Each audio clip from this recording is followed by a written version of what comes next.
It is 6 o'clock on October 24th, 2022. And I will call this meeting of the Chelmsford Select Board to order. Please join me in the pledge. Pledge allegiance to the United States of America and to the republic for which it stands, one nation, under God, indivisible, with liberty and justice for all. Okay, first up we have public service announcements, and Linda Prescott is here for the first one.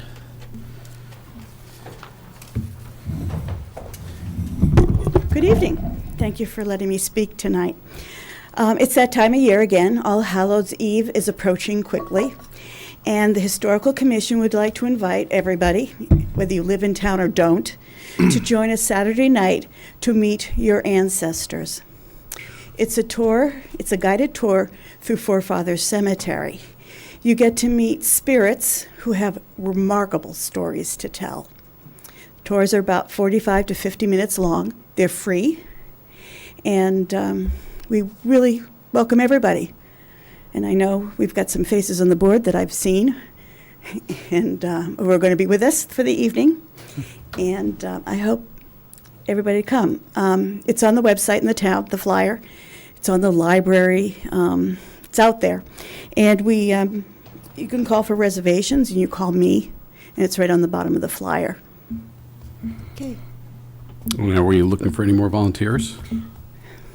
One, right? Yeah, I'm looking for one man.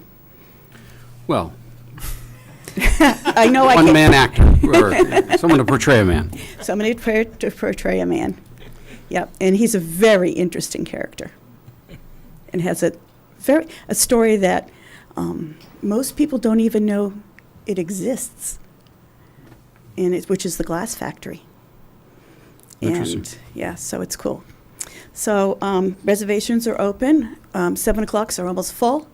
So we have 10 and 7:20 still open. We've got people in there, but it is filling up quite quickly. So Great. thank you. Thank you, Linda. Thank you. Okay, Ken, you got the next one? Yes. So the next public service notice, public notice to the Town of Chelmsford regarding tax classifications. The Select Board will hold a public hearing to consider whether or not the town should adopt a classification system for the assessment of property in regard to the collection of real estate taxes. This hearing will be held on Monday, November 7th, here in this room at 6 p.m. That's room 204 in the town offices here at 50 Billerica Road. And then I That's have it. one more announcement that wasn't added. Okay. And this is notice that all families are invited to their second annual Hanukkah Story Lantern Walk, and this takes place up at Sunny Meadows on Sunday, December 4th, and that's off of Robin Hill Road here in Chelmsford. Families can enter the story walk at any time between 4:30 and 7 p.m. You enjoy it at your own pace. They get twinkling lights and lantern making for children, hot chocolates and treats for everyone, and there's a Hanukkah story, and it's free, and everyone is welcome. Thank you, Ken. Next up, we have public input. Is there anyone who would like to speak during public input?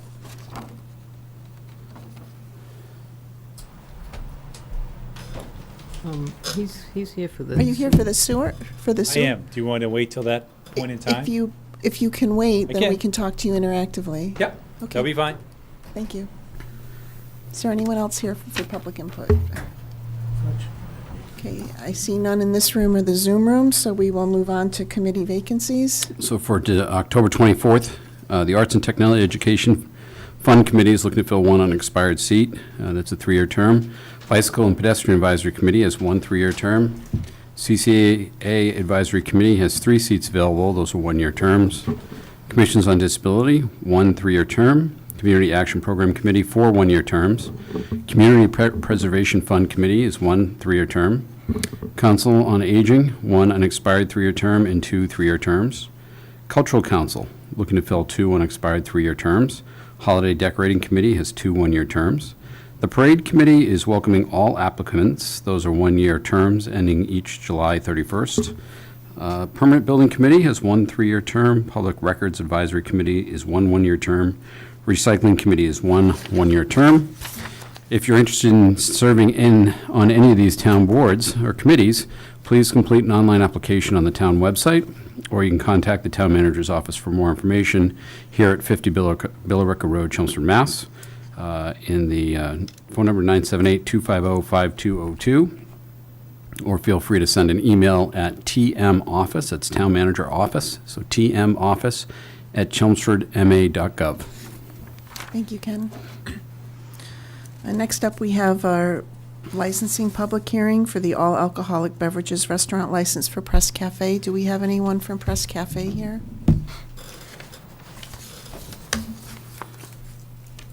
Good evening. We just need your name and Sure. Samuel Patel. I'm sorry, what else you need? I'm sorry, you're going to have to speak up, so Oh, Samuel Patel. thank you. Do you want to say anything about, Press Cafe? Well, I was just told that you guys had a meeting today, and then you guys going to decide on the liquor license that we have. I'm sure you guys are all aware of the Press Cafe, the concept. We have juices. We are incorporating our liquor into our fresh juices and stuff like that. So we've been doing that in Bedford, New Hampshire, Salem, New Hampshire, Boston, and now we want to extend in Chelmsford. So hope we can get the liquor license on that. and is this for just the liquor license, or is it the vigilar too? It's a combination. Combination, okay. Both licenses. We don't give one without the other. I mean, we don't give the one I without could, well, I the other. didn't remember ever doing the vigilar, so. So, because, Are there any questions or comments? I have a question on the actual application for a new license. Under the description of the premises, has had seating capacity, and you have 124. Correct. I thought it was actually 164 with Well, the, it's 124 plus the 40 outdoors. so should that number here, does anybody know, should it say 124 or 164? I mean, I saw the What building. page are you on? I'm on the actual application. I mean, I think I was questioning the same thing, Pat, and I thought I I had saw a- somewhere. I had a question about the same thing on the map but I talked to Evan, so the planning board permitted for 124 indoor and 40 exterior. So my question, this is probably related to Pat's too, but this space over here, that's all outdoor seating? These 40 seats? 40 is all outdoor seating and seasonal. What So, yeah. happened to the image? So then, on the application, your question, Pat, is should the seating state the The- interior and the exterior? That's my Yes, the question. Usually it's the total. Because they're not I'm just moving, looking they're not for- moving seats seasonally inside or Right. outside. It's Again, one- does anybody know what page that's It's on? about the sixth or seventh one in, it's the one that says application for new license at the top. So do we have to, so according to the planning board, it was 125, and they are applying for 124 It's inside. 124, I called Evan today. Okay. I know Yeah, the it says 125 on there, but he looked up the planning board permit, and it And it was says 124 124. interior You go a and couple more pages is the one that I, 40 exterior. So do we just, Hang on, tell me when to stop, Pat. wait, application for new license. Did you go past it? Yeah, you went past it. Did I go You're too past far. it? Yeah. Right there, application go for a back new one. license. Down? yeah, No, that's not the one. No, it's not on No. this one. No. I think it's one up. The handwritten, right?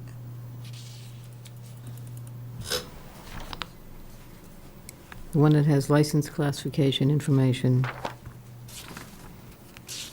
Business Before entity this. information. Right here. Right there. Yeah. 164, 124 inside and 40 outside? That's not Correct. the one, no, that's not the one I'm talking about. But that's the intent. that's what it should say. That's what you right? say. Okay, so go, okay, keep going from there. Go forward? Yep, go forward. Go past the business certificate. Probably past this then, right? Right, yeah, right up to the next one. It's right there, that's the one. And if you go down a little bit further, the description of premises, 124, right? Right there. But it's here, and then here it says occupancy number 264. But that's different, that just means as far as like waiting people and everything else, right, Paul? Right, but, yeah, but, But the seating capacity is 164, the way I understand it. right. So do we just, can we I think Give the a- square footage, what references there is the interior square footage, and that's Yeah, but it says 124. inside and outdoor And then, areas, yeah, right? and then it's 40, yeah. Actually, up It's here, any- up in the paragraph any above, outdoor. though, it says outdoor should be. patio here, Yeah. Paul. Yeah, it it should should, say. it should be, it should say 164. Do you have any objection to us voting on the 164? No, it is, yeah, no, it's For fine, it's indoor and 164. outdoor? Correct. Because this is a Yeah. first-time liquor. Are we voting tonight, or are we going to? I Oh, think no, we should, we hold the public hearing open for Yeah. another. Okay. So we're not voting tonight, that's what I'm. I'm sorry, you're right. okay. So that should just be fixed. And then, you know. Yeah. So the page 13 there, that should be fixed. Any other comments or questions? Paul, does he have to fix it, or will Christina fix it? Christina will take care of it, and then we. So you don't have submit to do it. anything. We'll vote it to the state. Thank you. Yeah. Yeah, we were then under the impression of 164. Want a Okay, if motion? there's no more questions from the board, this is a public hearing. Does the public have any questions or input? Okay, I'm not seeing any here or in the Zoom room. So we typically hold this for 2 meetings, so we'll vote to continue the public hearing to our next meeting November on 7th. November 7th. So I'll make a motion to continue the public hearing until November 7th. Second. Okay, all those in favor? Aye. Aye, 5-0. We'll see you in a Thank you. couple weeks. Thank you. Thank you, guys. Okay, next up, we have the license to sell wine for Aaron Knapp Cellars. Do we have anyone here from Aaron Knapp? Online. I'm here at Noel Powell. I know. Do you want to just say a little bit about what you're doing? Sure, we're seeking to return to the Maxwell's Winter Farmers Market again this season to offer our farm wine as a vendor there. I think this will be I think I added up, it'll be our 8th year of participating in the market, and it's been a great way to introduce local folks to our wines. Any questions from the board? Okay, I'll make a motion to approve the application for license by a farmer winery to sell at the farmer's market here at Maxwell's 24 Maple Road from November 5th, 2022 to February 25th, 2023. Second. okay, all those in favor? Aye. Aye, 5-0. Thanks for returning. You're all set. Thank you.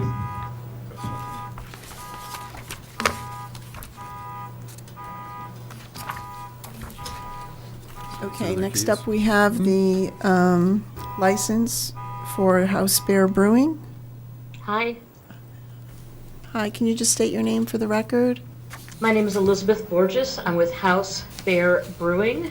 We make mead and cider, which is legally a wine, and we are seeking to return to Maxwell's Farmers Market this winter to sell our meads and ciders there.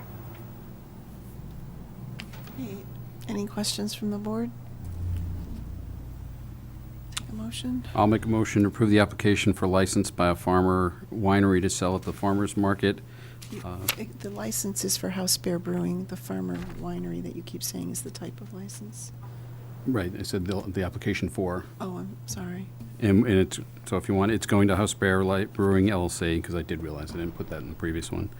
And that will be held from November 5th, 2022 through February 25th, 2023. Second. Any further discussion? All those in favor? Aye. 5-0. You're all set. Thank you so much. Thank you. Okay, next up, Paul, we have reports and presentations. Yeah, the first one is Robert's here regarding, from BPAC regarding the Bruce Freeman Rail Trail uniformity of signage. This was a fun meeting. Hello. Hi, I'm Robert Klinkhammer, VPAC chairperson. Did you want me to review the material I gave you, or do you have questions? I'm not sure where to Well, begin. I guess just for the board and the benefit of the public, could you just kind of give a top-level statement of what we're doing right now? Right. So there was a Friends of the Rail Trail meeting September 15th in West Concord. where BPAC attended and some others from Chelmsford, and along with all the communities that are interested in the trail, including those who are doing some, including Framingham, where they're still planning. So one of the issues is that the signage on the trail is very inconsistent. So if you go from Chelmsford to Carlisle to Westford, you see all kinds of variation in signs as well as in trail rules.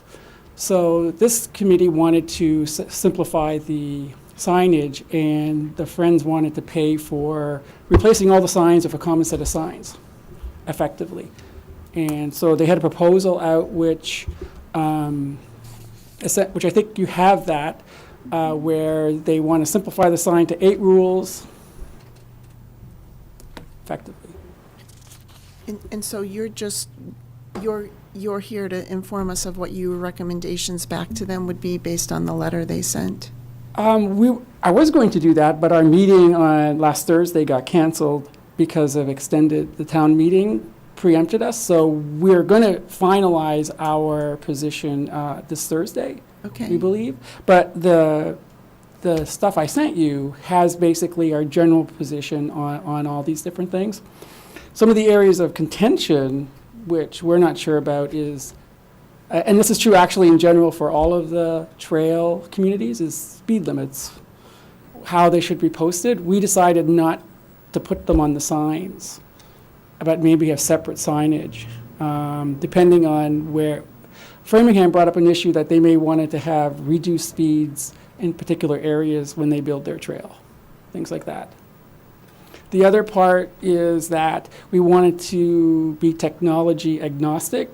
So where previous signs indicated bicycles yield to pedestrians, we just decided that we really should just say pedestrians have right of way or yield to pedestrians, immaterial or regardless of the type of vehicle. So. I think part of Pat and I were at this meeting, and I even think we discussed a little bit about whether this had to go, in some towns, the Board of Selectmen were approving that as well. signage. So I think that they get the instructions to bring it out to everybody's select board, Right. to get approval of what the signs in that town were going to look like, or at least agree to the common signage down the entire route. And not to make it sound like there's other vehicles on the trail, it's the electric bikes and the different versions of electric bikes that are coming out that they're worried about. But that's the only vehicle that you can't ride ATVs or anything like that on the trail, but just to make that part clear. So that's why I think he came in front of us, was because they were asked to get approval by the select boards. Yeah, so my only question is, are we approving something, or do you guys still need more time? We need more time, Okay. and so for next meeting, our next meeting this week, then we should have something, in the next couple of weeks, I think. Okay. Any other feedback? You want to add anything to that? No, I mean, the notes that you sent, I guess one question I would have is, you think that, or your September 29 meeting, you think you should add be courteous to all trail users? I mean, would you add that to the top level of, or Well, how would you? So, the basic assumption is that rather than have a lot of rules, everything's really built down to like just being nice to the other trail users, right? So having a lot of rules about behavior really boils down to just be nice. And so that's why we wanted to add that, recommend that be added to the sign. Makes sense. Any other questions? Okay, All right, thank you. so whenever you're ready, let us know. Well, thank you. Okay, take care. Next up, we have the clean energy and sustainability.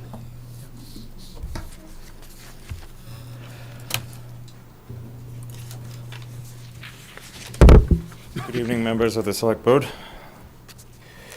If you would, yeah, that's great, thank you. I will see my copy here.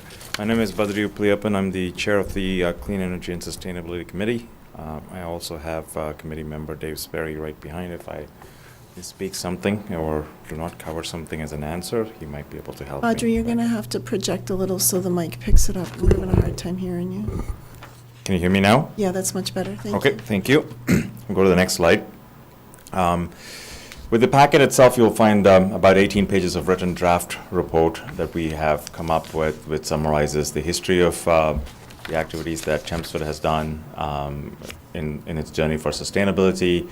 It includes a report of the amount of greenhouse gas emissions, what our plans are in general according to various segments, generally and broadly following the recommendations of the MAPC planning guide and aspects around there. I wanted to give a quick summary of this numbers in a much better format, and also the key recommendations that we make, areas of thrust, and how we plan to go about working with outreach and other committee members and the town departments in time. Next slide. So this slide basically tells us that with the NEMCOG work grant and working with them using the greenhouse gas emission inventory scheme, we're about 350,000, 360,000 tons of greenhouse gas emissions, 10 tons per person. Does not include food, clothing, and other associated stuff, and air travel and personal travel type of thing into the account, so to speak. National average is about 16 ton, give or take. Broad spectrum, but this aligns well. So we have a 10-ton problem, so to speak, at this point per person that we have to get ahead of in some fashion in there. There's also the breakout of the various groups of by sector. You'll end up seeing that residential buildings, commercials are the big pieces, along with on-road traffic. And the sources of fuel that contribute significantly are electricity, natural gas, and gasoline, being the primary three, 75%, roughly, give or take, by eye chart that you can think about. Residences by themselves make up 64% of the overall greenhouse gas component, 36% coming from businesses and industry, commercial C&I, the municipal operations at 4% essentially in here. So based on these, we have a couple of key recommendations or three themes that we go about in our discussion. Next slide, please. I'll point out a couple of incorrect spelling mistakes and stuff, but that's fine. The three themes that we want to think about are clean energy, building efficiencies, and making sure we are looking at policies and standards for development infrastructure and transportation. Those are the three big themes that we'll address. This is sort of our get-going work plan, so to speak, and what we are trying to do here. So the key recommendation is we've got to move to 100% clean energy as soon as possible. Now, what that 100% mix is and where it comes from and all of that to be debated and thought through a little bit more and discussed. There are various levels of it. Second to it is something that based on impact or where we could, but it may not be something that's feasible easily with National Grid or the utility lines that we have, is monitoring for gas leaks is something that I put in there. Culling out basically one of the critical components, the methane being a very powerful source of pollution, and I'll show you some stats on that, but that's one aspect of it. Also, we want to try and improve, get back to encouraging residents to look at local renewables, going to solar on rooftop, look at developing community shared solar if possible for residents as a whole. We'll get to clean energy outreach and awareness so that people can sign up for Chelmsford Choice Opt-up. We've got to continue to monitor the gas leaks. That's a repeat of that, but something that's important.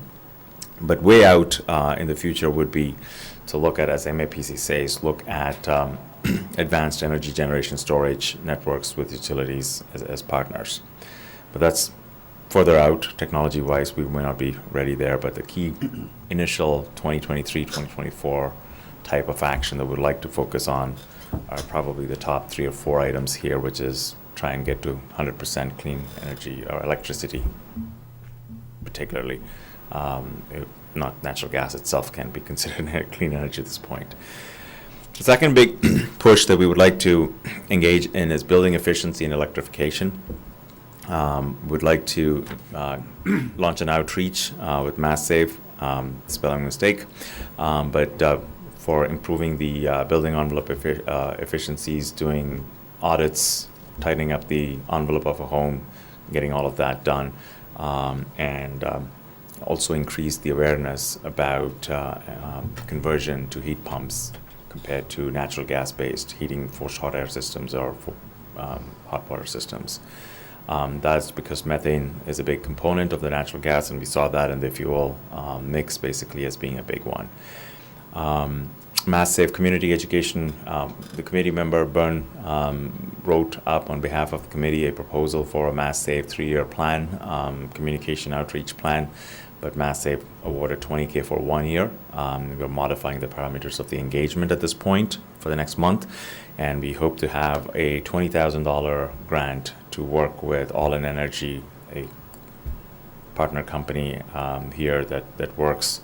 And the SOW should be coming up for signatures in the next day to a week or so through town manager at this point. But that $20,000 is available for us to work with community members, organize learning sessions, awareness sessions, work with school members if needed, or also to begin figuring out what we need to do on certain other standards and policies such as PACE, property assessed clean energy loan models. But the other next key thing which is coming up is DOER is going to has published draft proposals on what the stretch code and specialized stretch codes are that will help move the buildings towards being more energy efficient, being solar ready, or having Hertz rating, home energy rating systems of certain numbers, or having solar on rooftop already. Those kinds of standards are getting built in. Hopefully, they will be available summer of 2023, give or take somewhere thereabouts. So by the cycle of 2024, we should be looking to adopt those standards and for new construction and subdivisions that come in. So that would be a pace. And that would also has certain amount of language for renovations and stuff. So as older homes come up for renovations, there are new standards to follow through and things of that nature. The last big bullet on the policy and regulations, we will begin a study of what the PACE program is and what the parameters are, and figure out what it needs to come out, what needs to be the big parameters of engagement with commercial and industrial customers in Chelmsford. PACE allows for these businesses to take a loan against the building and for energy enhancements, efficiency enhancements, and then pay it over a long duration of 10, 15, 20 years, depending on it. But it probably requires a approval either by select board or town meeting, some larger body, but we will work to collect all the information, try to prepare it. This may look like 2024, 2025, depending on how soon we are able to get to it, or early 24 if at all. So we'll get there. On the blue subchart, you will find basically policies and standards. It's a catch-all phrase for how we might want to think about policies or adoption standards. First one is sort of associated with zoning and planning board. The town has, through NEMCOG grants and other, there was a grant process that happened about a year ago now, roughly. And we got a $25,000 plus the Board of Selectmen at that time, Select Board now, approved the I think of a $10,000 grant or some matching funds. We're using it with Weston and Sampson to look at all these zoning regulations and bylaws to see what we can come up with in terms of moving along new developments to come to be more sustainable. So we have a questionnaire sort of thing put together. In fact, this Thursday, some of us in the committee are going to meet with Weston and Sampson and Evan Belansky to go over those details of it, work with them for final session. We'll discuss and present it to Planning Board sometime towards the end of November, early December. It will sort of be a questionnaire added to the application process that applicants will be required to fill out in detail as to what they're trying to do towards sustainability, and will either get scored or discussed for the details of what can happen with particular developments. One of the examples was not necessarily that we pushed for it, but a warehouse developer or a developer for a large storage facility in Billiker Road ended up presenting to a planning board and automatically had said they were planning on putting solar panels on 85,000 square foot of approximate roof space. So these kinds of things could be helpful because CNI rooftop holds a lot of potential for solar deployment. Next slide, please. We are planning our outreach at this time significantly. We have some members taking a look at a couple of other communities in terms of what the various mechanisms are. We will try to streamline this depending on the number of people that we have and what we can do. We'll look at newsletters, various groups of people, large groups of people, whether it be the school community, the faith-based organizations, get out our word through Chelmsford Library if we can. And then hopefully we want to try and schedule once a little bit more of this advertisement of this report has gone out and there's some chatter going around, would like to have a scheduled listening session with Select Board. Looks like based on the timelines of a couple of other things happening, this looks like a January timeframe event, possibly. So nice to get people out during the winter time. But maybe Zoom call. But that's the type of thing that we're working around actively. Also because we have to have the same outreach mechanism for the Mass Save Community Education Grant. We want to try and get more people involved in that. So we'll use those channels. I'm trying to get better at those channel points. Actually, if you would go back to the slide before, please. One of the couple of points I wanted to highlight on transportation and other. Thank you on that. On the transportation side, it's a difficult problem set. It's not easy to, just say all cars convert. So, but as we go through the development process and as policies get updated or opportunities come up, we'd like to make sure that the town encourages EV charging stations, infrastructure, bike racks, obviously complete streets, trying to do as much as possible to try to get that thing moving along. In fact, I think next month, November 2nd, I think NEMCOG is hosting, or NEMCOG and Lowell area is hosting an Envision 2050 on transportation in 2050. I've signed up for it. A couple of other people probably have signed up for it, and we will listen into that and see what ideas we can garner from them. One area that's been brought up by the committee members, and I know this will be a big discussion topic at some point in the future, just because I'm aware of all the discussions in town meeting typically, is how do we become a little bit more capable in terms of resources? So looking for funding or appointed people or more people from the town side probably to help push things along when the volunteers are unable to push along.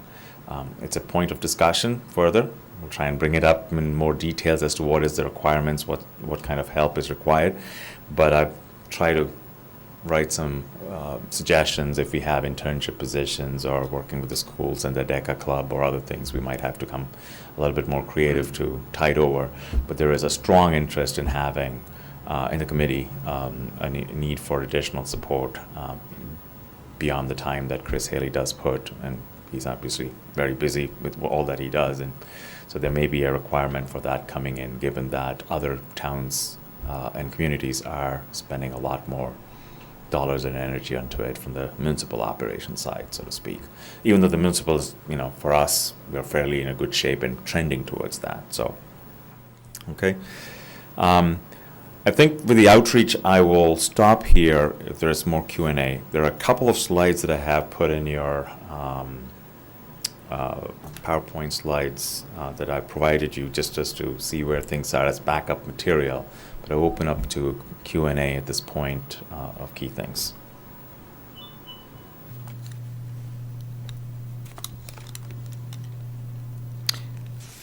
I guess I'll just comment. I think Please. For a committee that hasn't been in place very long, you guys have really made a lot of progress, and I appreciate the combination of like recommendations and outreach that you're trying to do as you move forward. I thought I had one question. Did you have a question, Pat? I just had a question about the table 4, the last page. Yeah. Last page, yep. Yeah. What's the scope? What does that number there mean?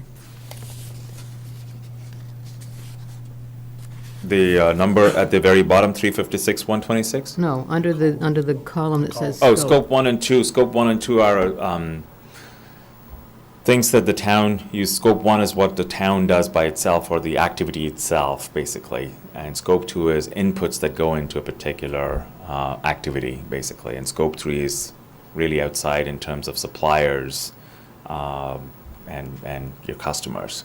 That is never, the scope 3 is the, in the ESG world or counting world, in the accounting world of this greenhouse gas, that's 10x the size of scope 1 and 2. But scope 1 and 2 are things that you can control, put it very simply. Right? Okay.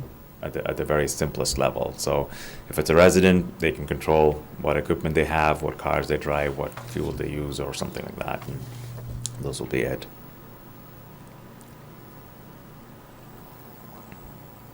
Paul, do you have anything on any of this, or? No, just what I would point out, and I think Audrey touched upon it, I think one of the issues that's going to come up within the next few months is the aggregation contract. Our current aggregation contract with Chelmsford Choice expires November of 2023, so just over a year from now.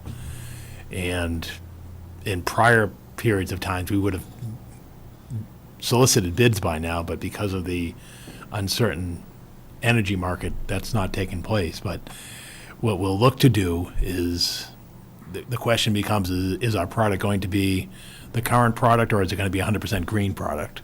And I think what I'll look to do, and I'll communicate with the board as well as the Energy Committee, is see if we can get prices on both. And then when that data comes in, then the town will have to make a decision. So I think that's on the immediate horizon.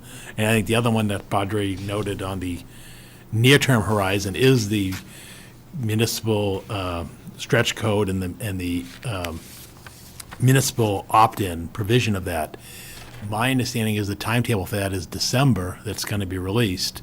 And then I think, as Badri noted, there's a 6-month lead time. So, for example, if town meeting were to adopt the municipal opt-in, it becomes effective 6 months after the vote, so that there's an ample period for permitting process and so forth. And so, again, if that were to go to Springtown meeting, which he didn't commit to, and I'm not trying to say that, but if that were to, then that work would need to take place in the next several months.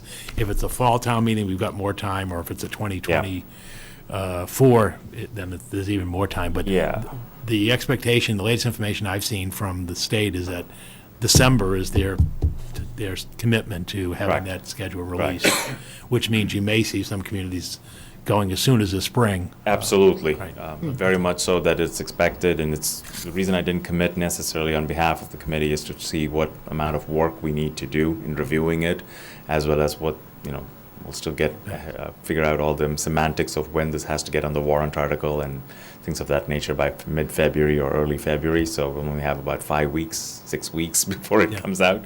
So we have to make sure that we can staff it up to be able to present it to town meeting for spring of town meeting. So we'll have to look at that and see where that lands up. But yes. And then the final piece would be capital, obviously, because it turns about 100% green, whether it's vehicles or facilities investments and so forth. Well, that will come to clarity in the next couple of months as well. So as those lists comes in, there'll be something we'll be looking at. Again, it'll be discussion here, and I think with the committee in terms of, I looked at your materials, for example, you can, right now, it's sort of outside of our scope, but you can get a 100% electric school bus, but they're ridiculously expensive. Right. And the same thing, fire apparatus isn't there yet, but even something like trash contract, we're out on the market right now for trash, but I don't know that we could get 100% electric transportation for those vehicles. But I just want the board and the community to be aware it is something that we're looking at. Part of it becomes technology, other part becomes cost. So those are the items that we'll be looking at in the months ahead.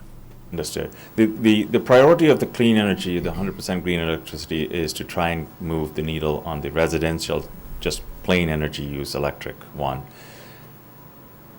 That has a 5 to 6% impact range on the total greenhouse gas, give or take. If we were to go 100% clean on it equivalent, it would make a 5% difference in one shot. Now, it doesn't seem a very lot of amount, but if you do it within the next year or so, then you're actually, the time value of that is pretty high. We can't change the natural gas systems as fast because people have just put in new ones and stuff. We should have really been curtailing it 2 or 3 or 4 years ago, kind of a thing at least. But at least what we have is now, if we adopt these new codes and we educate, make aware of the subsidies on mass save and stuff to move to heat pump technology, which is now capable of going down to minus 12 Fahrenheit in the coldest temperatures. We can model and move things around there and move the needle. And those will start in our rough timeline, just as a straight line thing, 1.5% to 2.5% year-on-year reduction, depending on the number of households we have to move pretty quickly. But that is going to be the big lever that we would have to free up on the residential side. It's a massive challenge, but we'll have to find a way. Badri, are the listening sessions that you mentioned that you want to do with the board around specific content or specific issues? It could be around a couple of the things, a couple of topics around, primarily I think in the short term we would want to think about ideation on the clean energy, getting to 100% or beyond, producing more local green electricity here, and building energy efficiency transformation and probably C&I pace. Those will be immediate ones. Of course, we want to hear any opinions people have on this broad spectrum concerns that says, people would say, one of the topics, and I listed there is very clear, is we want to get there equitably, right? It's not just rush and do it, so we want to plan it. So we understand there are fixed income households, there are, a lot of other restrictions, so we want to manage that. So if people have ideas, concerns, and then ideas, we just don't want to hear just concerns, but we want to have ideas to solve it. This is a real problem that we're passing on to the future. Okay, thank you. Thank you. Anything else? Thanks, Badri. Thank you. Next we have Town Engineer Tony Rapucci regarding the monthly Traffic Safety Committee report. And as we're nearing the end of the construction and season, you can see the report is rather succinct as well. Good evening, Tony Rapucci. So current actions that we have right now are we're adding do not block intersection signage to Chelmsford Center. We have 2 signs that are currently posted. We're going to be putting 4 signs up on each one of the approach mast arms. This is just to improve the overall intersection going forward. Pending actions, the traffic improvements for Golden Cove, Billerica Road, that is through Mass DOT. I have not gotten an update since last reaching out to them on waiting on supplies. At this point, we'd be optimistic that it might be done this fall, but hoping to hear back feedback as to whether it'll be completed in the fall or possibly in the spring, depending on when those materials do show up. As far as completed actions, we have the bottleneck reduction competitive grant for Richards Road and Princeton intersection, and that was denied. It was a competitive grant for it, and we were denied on that. Does anyone have any questions or comments? Yeah, one question on the, I remember probably a couple of months ago, you had one of those mobile signs in the center about the do not block intersection, and it said $100 fine or whatever. Is the intent to have some enforcement when that, to kind of get people used to having them not block the intersection, as happens quite frequently? So that is the intent. So we did have 2 signs posted on poles now that are out there, but they don't get every approach. And so that is why we've decided to remove those 2 and put the 4 together. So all approaches will have that do not block intersection that then can be enforced in the future. Okay, and does it have on, I haven't seen the signs, does it have on the sign what the fine is, or no? It does not. It does not, okay. Right, thanks. Anything else? Okay, thank you, Tony. Thank you. And the next Business Development Director, Lisa Maroney, is here with the update on the business development activities. Thank you, Lisa, for taking time. Good evening, everyone. Thank you. Can you hear me okay? Yeah, okay. Move forward. Just a quick agenda of the items I'll be covering in my presentation this evening.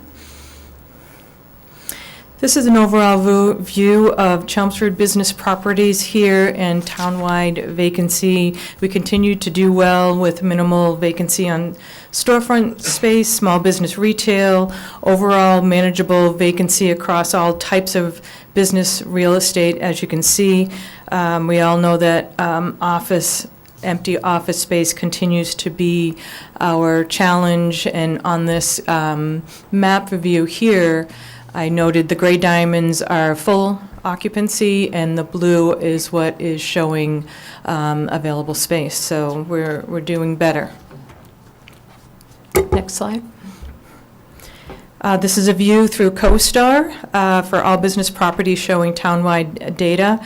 We're at a record 10-year low. And I feel that some contributing factors to this is our close proximity to Boston continues to be commented by businesses seeking space in Chelmsford. We also hear about the price comparisons to Boston, which we all know what that probably is all about. Boston addresses are very expensive, and with our 30-minute connection to Boston, we are often looked at in that way. The remote workforce is downsizing in their spaces. Our modernized zoning is a very important aspect of business attraction, and we also are offering new housing opportunities. So I think these are some of the factors that are bringing in more business properties and lowering our vacancy. So I feel like these numbers are really looking great for Chelmsford compared to the region, which we'll see going forward. Next slide. This is a focused view on the Route 129 corridor, the Billrica Road area, showing another decreasing trend on vacancy. We're under 10% with an optimal goal of 5% vacancy. We can see the property list on the next slide will reveal a little bit of what's holding us back on that 5% goal. But again, being mindful that CoStar data that we're reporting from here is based on information provided by the realtors, the brokers, the property owners. So it's not 100% accurate, fail-safe, but it is a great oversight or overview of what actually is happening out there. The data is not precise, but it does give us some insight as to what's happening out there with the vacancy rates in the 129 area. Next slide. These are the comparisons. I had presented some data to you in March. You see a little bit of update here for October. We do have some exciting news at some point. Hopefully we'll be able to share that fully public, but 150 Apollo has been fully leased to a office use, which is just really fantastic news for us to take another full office building off the list. And hopefully near the turn of the year, we'll be able to announce that a bit more. The River Neck Road, as you know, is continually in process for that, 270 as well. But 225 Industrial Road, as you can see, is in negotiation. So we're making slow and steady progress on our vacant space, and that's how you see that prior chart shows over the last handful of years as we continue to work in a positive direction. Next slide. More slow and steady progress here in the 129 area with the smaller vacant amount, still some addresses coming off the list. Part of this is probably attributable to the town's effort of creating a branding and identity with the Crossroads effort and the funding that was provided in 2018 for me upon my hiring with the signage, the website, and really just working hard at every interaction advocating for our business development properties, and I think some of this progress shows that. Next slide. We're looking at comparisons here between our surrounding communities and beyond. We've got some categories listed here of what these numbers are representing. And for community-wide vacancy, we continue to do really well.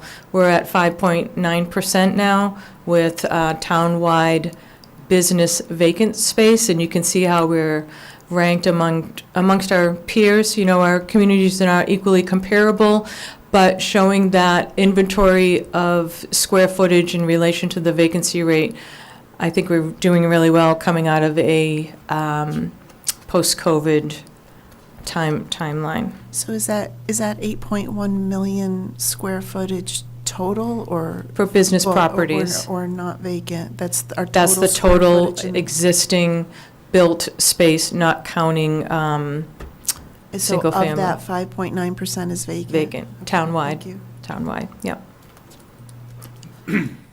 So, you know, the focus has been office space. Upon my hiring, we had significant office space on the 129. So did some comparisons to the same surrounding communities and how we compare with office space. You can see our inventory of office is 3.5 million square feet of existing office. We're at 12.5%.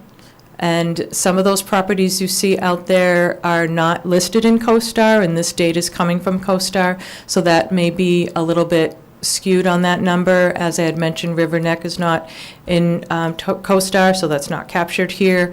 But from the data that's available in CoStar, these are the comparison rates. And again, we continue to do better than we have in years past for empty office space. Next slide. Quick list of the business openings that have happened since I've last presented to you. And you'll see a diversity in the types of businesses that are coming in. We have food, services, beauty, industries, and we continue to have more companies looking to come in, filling up empty space. Certainly, you know, we have lost a few businesses, but we've gained much more than we have lost, and we're really doing quite well with storefront and small business and retail listing, putting out ribbon cuttings constantly, and well attended and well supported. So just wanted to share this listing here. Next slide. Upcoming ribbon cuttings in the foreseeable weeks ahead. You can see the different businesses that are coming in: physical therapy, food, small retail, beauty services. It is a great reflection on the town that we're being sought after by a variety of types of businesses. We're not going to be heavy on one aspect. If we're all pizza shops or all nail salons, you can see that we've been opening quite a diverse listing of businesses, and I think that's really fantastic. A lot of the ribbon cuttings are aired live through Chelmsford Telemedia on Facebook, and the program's just been going really well. So just wanted to share some of that. Fitness court is open, and we had a ribbon cutting launch, and well attended and covered by the Lowell Sun. We had a great day. Blue Cross Blue Shield representative. They had 6 representatives come out and show their support. This is the program that they provided $50,000 of a fitness grant. So I just wanted to share that. Lowell Sun has been covering more and more of our openings as well, which is really important for us. And this program, the National Fitness Campaign, continues to refer other municipalities for our guidance because we really did a great job in covering all the aspects with public announcements and media coverage. So we get calls all the time: Hopkinton, Fall River, Dedham, Brockton, the list goes on. And right now there are about 15 more projects coming in. We were the 4th project to open, and we were the first to receive the $50,000 grant from Blue Cross Blue Shield. So that's a great attribute and a public amenity for our town. The Chelmsford hockey team came and demonstrated the equipment for us. We have a video that'll be coming out soon from Chelmsford Telemedia to show the fun day that we all had for that. Next slide. As you already know, I have to add this in my slide to have some really good news. There's a lot of excitement about this coming, and the gentleman a little bit earlier came to show that they have pulled a full liquor license and full restaurant, outdoor dining, indoor dining. A lot of people are starting to ask me about the ribbon cutting event and when we'll be opening. So, target is the beginning of the year, but I continue to receive a lot of positive feedback and a lot of excitement, and I feel that once they're open, we'll get a renewed interest for space in 129 in particular. So this was a really big win for the town and for the 129 corridor. Next slide. A couple other things that are on development coming forward. I'm working on a business training program. I've been talking with Age Strong Boston. They offer business training and have a certified list, and trying to work through the ways of amending that for use in Chelmsford. We have launched an age-friendly Chelmsford talk show to try to be more community outreach and education on what this program is all about. Jen Melanson and myself, Deb Sirianni and I will be hosting a talk show. Jen Melanson is invited in November to join us. Each month we'll have a talk show and invite one of the domains to talk about their particular aspect in the program and how we've been working together as a team on that effort. Part of the NIMCOG Regional Tourism and Marketing Program, and that's just in discussion phases, but we likely will be coming out in next year with some concept ideas on how to bring more attention to the Chelmsford area for the visitation and tourism that we have. And I've been working closely with the Chelmsford Center for the Arts. Lexi is just such a fun person to talk to, always high energy and invigorating, and we've been trying to overlap a little bit on business development ideas. Wanted to share that. Next slide. And that is my business development update for this evening. Any questions or comments or anything? Congratulations. Okay, great. Great job. Thank you. I agree. Thank you Been so a much. steady decline. I forget when you were hired, how many, maybe was it, I'm trying to remember how many square feet of vacancies we had out there, but. A lot. I seem to recall it was over 1 million square feet. We have filled up entire buildings, and hopefully next time I'm here, I'll have a list of the businesses that have actually moved into the corridor so we can actually see what that is. Been trying to work on that. But some of that is difficult. You got to drive around and actually create that list by site. So we're working on that as well. Lisa, you were, I don't know if I'll get the terminology right, but you were also, with the signage and stuff, you were also doing kind of like a communications campaign and had a lot of material available. Is that still active? So COVID kind of derailed that a little bit. We were having monthly meetings with the property owners, and that kind of built some of those relationships that we work on to do business attraction. It kind of got a bit derailed. We're now working with the Camoin consultants to kind of repivot a little bit on what that looks like, and we're updating the action plan for 129, but as we fill up space, we're kind of adjusting like what is it we need to do as a municipality to work on business attraction. We've been talking about e-bikes and other types of amenities out there that we can do, but from a neutral perspective, on behalf of the town, to build that business attraction out there, it might be looking a little bit different in 2023. We're almost done upgrading the website that Donald Van Dyne had helped launch, and seeing how we can better utilize that. We have a LinkedIn campaign, hopefully kicking that off very soon, and that's more of a business network than the Facebook is more like social following, so I think we'll be expanding more on LinkedIn. I do get a lot of feedback from LinkedIn posts when I'm promoting openings and events that are happening, and we're also wanting to work with businesses to capture and advocate other important information, not just openings. You know, we want to be a part of milestones and accomplishments and achievements through our businesses, because that builds on what is happening in the Chelmsford business community and how that brings that integrity and interest to locate here. Some of those Thank you. Yeah. Anything else? Okay, great. Thanks, Lisa. Thank you. Thank you so much. And then our final report and presentation this evening is from our facilities manager, Kathleen Canavan, and it's the monthly American Rescue Plan Act project update. Thank you, Kathleen. Good evening. Hello.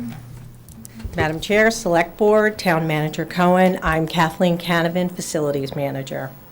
I'm going to review where we are this month with the ARPA projects and give you a line-by-line status with the projects. I know last month, Director Clancy introduced our spreadsheet, and the way we organized it and set it up was procurement status, budget escalation, and adjustment. Yep, he got the next slide. So I'm going to go through the projects one by one. If you have any questions at that time, please feel free to, jump in and ask. So item number 1, mechanical support, is for the maintenance and repair of HVAC systems in our schools to have staff on site. Also, 2, I'd like to thank the board for the approval of the assistant facilities manager position. I appreciate that very much. And we'll make full use of that to help execute the ARPA projects. That salary will be funded out of this line item. Item number 2, technical support of town buildings. Those are the soft costs that we put into that line item to hire engineers. So what you'll notice is from last month to this month, although it's not on the spreadsheet, but you can see it, that line item is now up to 71%. These are front costs that we have to put forward to hire the engineers, so all of this is in process for design. Item number 3 is the modular RTU replacement at the high school and the middle schools. This project, we will be writing the bid in November or December. And then the construction, provided we can source the equipment in a timely manner, will be built this summer 2023. And that's one of the projects that we do expect an increase in escalation. We all know supply chain and increased costs. So as we bid the projects and we do some research, we'll have better numbers on those. And as we get that information, we'll populate the spreadsheet, so you're aware of the escalation and increase. Now, project number 4, school ventilation. This is a replacement of controls. DDC, digital direct controls, are now being put in some of the school buildings, the modular classrooms that are detached at the elementary schools, as well as upgrade of Novar controls to Trinium Trend controls at South Row and McCarthy schools. And this helps with the ventilations of the classrooms as well as visibility on the energy management system, so we can regulate temperatures in classrooms, save energy, and also have comfort for the occupants. So it's really a trifold solution. So when you say procured, we what does that mean? We have, because there's nothing spent yet. So the project now will be invoiced. You've so done the procured. selection. Yes. So the selection has all been made, and we will be invoiced. And as soon as we're invoiced and we make payment, we'll update that sheet. Any other questions about that one? Yeah, I mean, so it sounds like there's a PO out?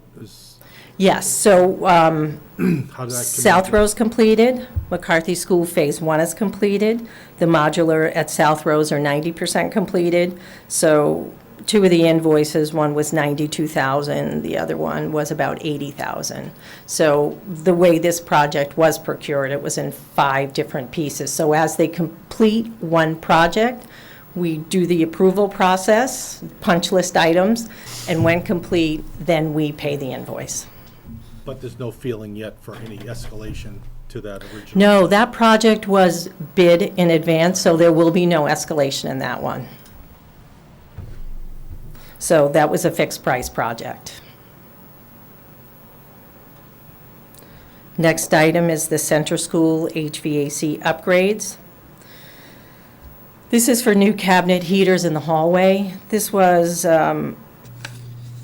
equipment just arrived a couple of weeks ago. We're scheduling the installation now and deciding between second shift so it doesn't impede educational learning environment, or we'll do it on the holiday vacation. Next item is Westland School, HVAC ductwork. I walked a vendor through in September, so we're waiting for quotes for that project. And it does take 6 or 8 weeks to get quotes from mechanical contractors to do the work. Item number 7. This is a different kind of project. This is to put ventilation in the Byam School in internal spaces, library, support space, classrooms that do not have direct sources of ventilation from the outside wall, such as most of the classrooms have univents. So these are internal spaces. Right now, we're in schematic design with the mechanical engineer. We have to look at the spaces and figure out where to put the air handlers. And this, I just had a Zoom meeting with him last week. We've scheduled a site visit in November, and this project will need some general construction. We'll have to build some closets, build some places inside these rooms to put these ventilating units, so we'll have to hire an architect and do some drawings. We either have to penetrate the roof or the side walls. So this project, as soon as I know, I will let you know that there will be an escalation due to some of the construction costs and support. Any other questions about that one? No. Okay, South Row School, complete installation of this condensate tank and pump in the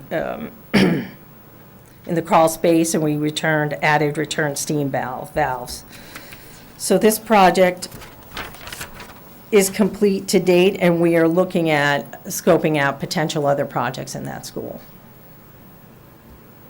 Item number 9, South Row.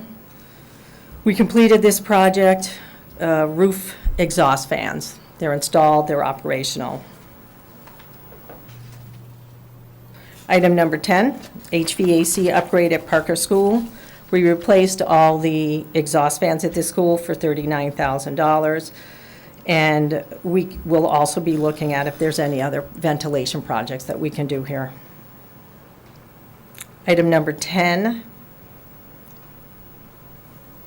That was just number 10.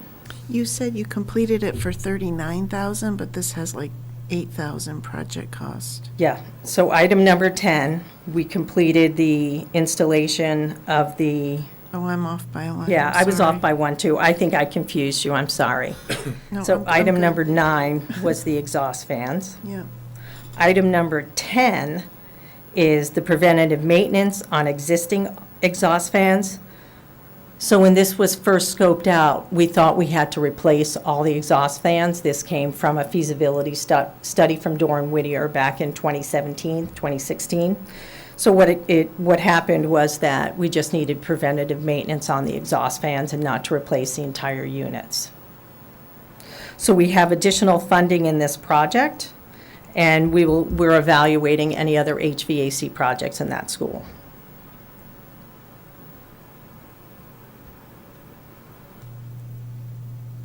Item number 11, CHS diffusers.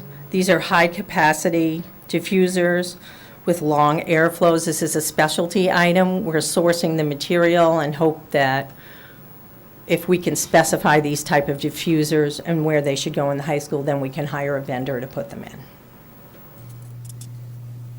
Item number 12, CHS Art Wing, replacement of univents. I've walked through this project with a vendor in September. We were hoping to do the installation in one of the winter holidays, either December or February. So I'm waiting for a quote for this one.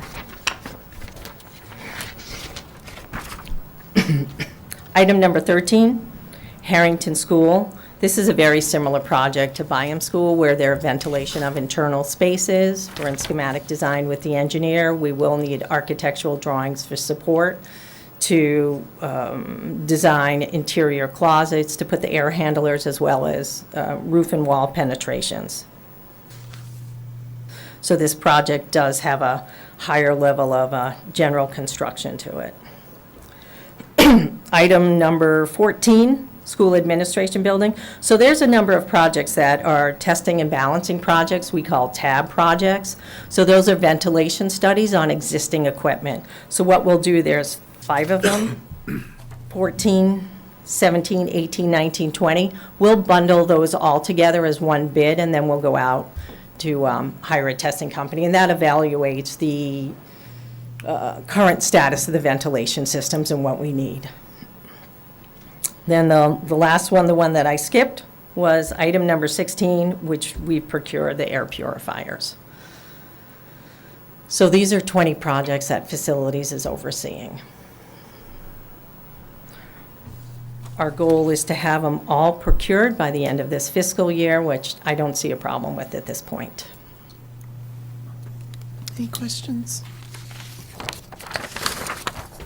I have a question. I don't know, Paul, if it's for you Sure. or Kathleen, but, so like, for example, the Parker School HVAC upgrade, that's $8,000 against an original budget of 65, and I absolutely agree with, let's go, is there anything else in that school that needs to be done? But at what point do we say we've closed something out under budget and we're holding that in reserve to apply toward the escalation, or we're bringing it to the amount of unallocated ARPA funds line? Like, there's no column, and there's a percent spent, but there's no column in here to have the delta between the budget and the actual, so we kind of know from a running standpoint, where are we? Are we net negative, or are we creating reserve that we can apply elsewhere?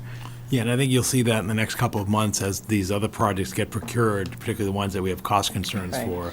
And then that'll be our plan on how to fund those. And, we'll be meeting on Friday of this week with Dr. Lang and Brian Curley at the schools, and trying to, get a better understanding of, is there anything, now that we're entering the winter season, is there anything out there that's jumping out at us in terms of what may need to be done? So I think will you'll there see be that. will there be a column for closed projects on budget less actual? Yep. That's my fundamental question. Like, how do we know when we're done and we either have a net negative or something we can put back into reserve? Right, because when we come in with a bid and saying, okay, it's now come in 60,000 over budget, how are we going to fund that? Right, Virginia, that's a great point, and I think that's the next column to add with this. Like, once we evaluate if there's anything else at the school, and if there's not, we close it out. If there is, we get you a quote and we update that. Yep. So, yeah. Yeah, it might also be good, just so when you do have a set cost up front, that you just put a 0 in there for estimated escalation price. Yes, That okay. way we know Yeah. that's not even to be considered, because, as you said, we're gonna get to the point where we Right, have we to just start want to kind figuring of out. scan down and see where Yeah, we're which at. ones don't we have to worry about? that's a which ones great do we, idea. Which ones Yep. are closed, and we can start figuring out. Yeah, what we to can do with get a the little funding. tighter with the numbers and Right. where we are now that we're in procurement and moving along with the projects. No, it's good. Anything else? Any other questions? No. Right. Thanks you. very Thank much. you. Okay, Paul, we're at the, Yeah, thanks. We kept Tony Rapucci hanging around. This is the second public input regarding the proposed sewer bank policy. And I know we have some folks here from the Water District who want to, and I think Board of Health, who want to comment on the whole sewer philosophy as we're going forward. As the board is aware, a week from today, the moratorium ends. As was discussed at the last meeting, we have a revised sewer policy that reflects today's realities. And then, again, we're seeking more comment again this evening regarding the sewer bank policy. And at the chair's request, I did put a map into the handout that kind of illustrates the area where it can be applied. And the only change from the last time, which is why the policy has a date of 10/20, is that little yellow area. And speaking to Evan, he said, well, Paul, make sure you put down at the bottom here. yeah, it's the last line of the thing in terms of it's the community enhancement and investment zoning and the village center overlay district. And so again, that map shows this village center is the yellow, and then the community enhancement and investment overlay district is the hatched area in the town, which is so meant that- to be the commercial areas of the center, 129 Drum Hill and Vinyl Square. So the change that you made 2 meetings, or the last meeting, to change it, it used to specifically say for like the 129 corridor, Center Village and Vinyl Square, but by now saying it's the COID and the Village, Center Village District, Yep. you've expanded beyond those 3 areas. Yeah, slightly, but I think Right. it meets the intent of what we were trying to do, as opposed to trying to do drawings and graphs to show the particular boundaries. It just seemed the simple thing was to use the zoning overlay districts of COID and Village Center because those are the commercial areas per definition, so. Do you have any questions or comments for me, or? Anybody else have any questions? No. Okay, so, Mark, were you going to say something? No. Oh, all right. So this is public input, so we'll go ahead and take public input. Just a reminder, when you come to the podium, just a reminder to provide your name and role or address, depending. Sure. So my name's Andy Reed. I'm the water superintendent at the Chelmsford Water District. I wanted to thank the select board for having me and allowing me to speak on behalf of the district. I think where I'd like to start is Benjamin Franklin is at least attributed for saying, we'll know the value of water when the well runs dry. And the district knows that all too well. We work very hard on making sure that we have enough water, but we're close to what our permit has. I think we could say that perhaps the sewer has reached that point as well, to an extent. And what we'd like to offer are a few thoughts. So as we've been tracking the banking process, in one way we were saying, yay, because the water is going to stay local, and that water potentially could help with recharge and could help with production. But at the second token, we were very concerned because the water quality that may come out of local on-site treatment, particularly if it's a traditional septic, generally is not high water quality per se towards drinking water standards. And the reason why that's become oh so clear to us is the whole PFAS issue. And to give you a feel for that, the state has set the level at 20 parts per trillion, and to give you a visual, that's one drop of water in about 16 Olympic pools. So we're very concerned about the water quality that's coming back. Now, most of the water, if you look at the district, it flows in the north or eastern pattern, so it's flowing back to the rivers. And most of our wells are located in the northern and eastern portion of the town. And that's true for North Chelmsford, that's true for East Chelmsford as well. So we think, from our perspective, there's a more global discussion about water. So we don't see it just drinking water, we don't see it just as storm water, we don't see it as wastewater. We basically see it as one water. So what we'd like to do is reach out to the town and say maybe we need a more global discussion on where this is going long term. Because if we're going to stick to septic, we're very concerned about the water quality. Although, like I said, the production of having water come back locally is great. But in the long term, if we have poor water quality coming to the wells, there's definitely a cost factor to that. So if we're having difficulty providing good, clean drinking water, that impacts economic development, that impacts a lot of other things. So the message we'd like to leave is we think that this is a more global issue and would like to participate in seeing if there's something that would work together. Does anybody have a question? What is that, the initiation of that more global conversation look like?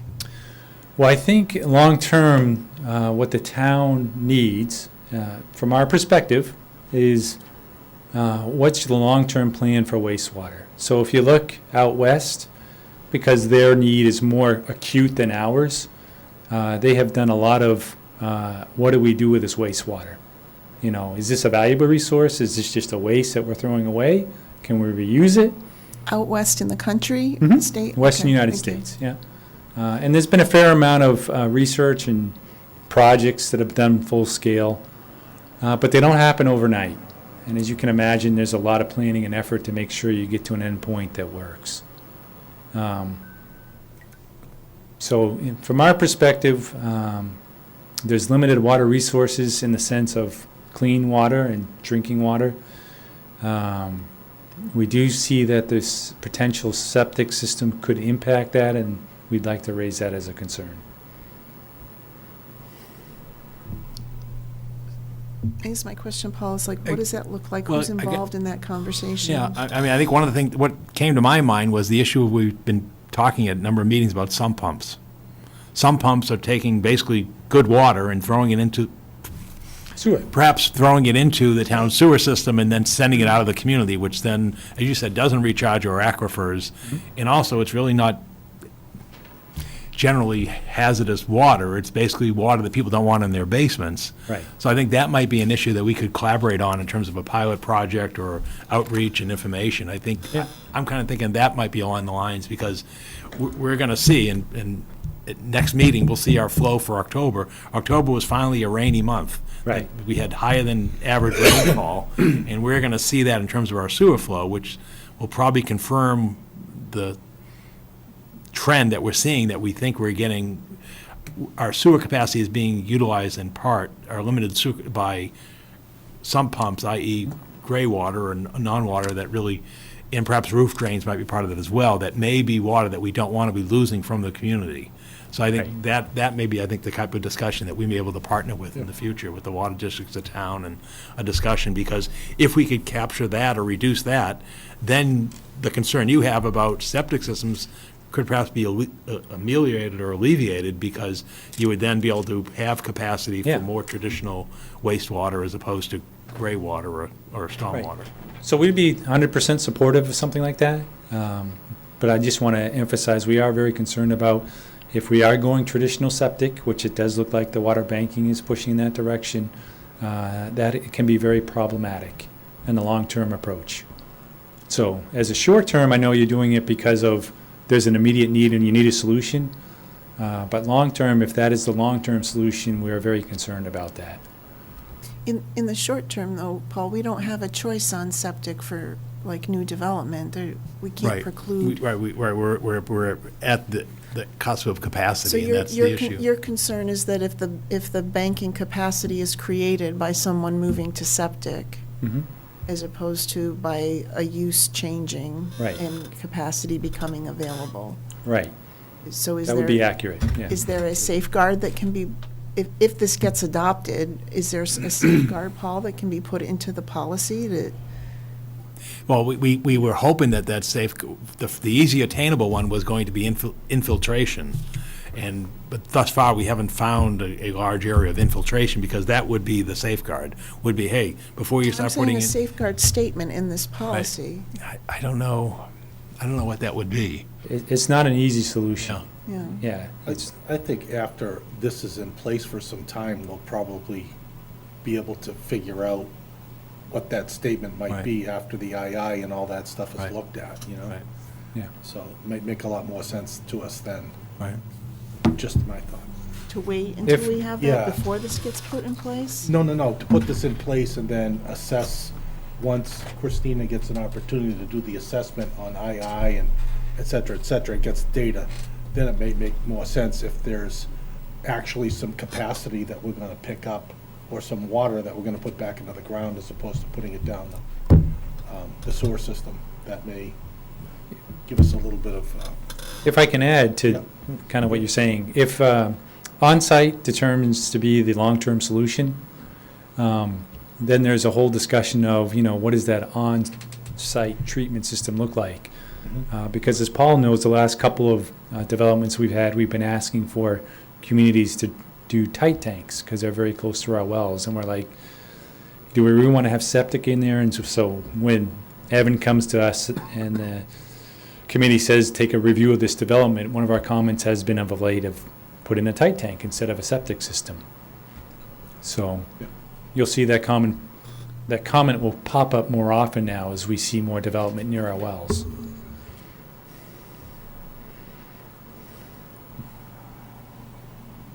But I think what I'm hearing and what I've heard in the community is that it's not necessarily an overall concern with the sewer bank. The issue is more if the town is going to move towards septic systems back in that direction. That's what is correct. that going to do to our wells? Right. So it's not necessarily a talk about our sewer bank policy tonight, because I mean, the more I hear on the feedback on the sewer bank policy, I don't think we're going to get many takers. I mean, Well, I don't either. The developers that I've talked to, they're all It sounds like no-go. Annie's saying more close proximity development of, on-site. Don't forget the microphone, Mike. Around his, their water supply will be their main concern, so. Well, Ken, I think where the commentary related to the policy was, and that's why I asked if there's safeguard language for the policy, is you don't, what I think you're saying you want to try to avoid is that someone converts to some type of sewer or on-site in order to create capacity. Correct. Not that you're not that you're putting in septic because you have no other choice because it's new development and there's no sewer capacity, but that somebody proactively starts converting to septic in order to create capacity under the sewer bank policy. That's how I understood your comment as it relates to this policy or this proposed policy. So we're not so concerned about if the water shifts, right? So if you can take sewer capacity because this building's not going to use it, now this building can use it, that's fine. But we're Right. really concerned about we're talking about any form of on-site disposal. Yeah, it's a long-term trend back to septic systems. So that's where I go back to, is there specific language that goes into this policy that you don't create capacity by, it's a shift, whatever the language is, it's a shift in existing capacity or trade-off in existing capacity due to a use change or something like that, but you're not trying to actively create capacity by converting your property from sewer to septic. Right.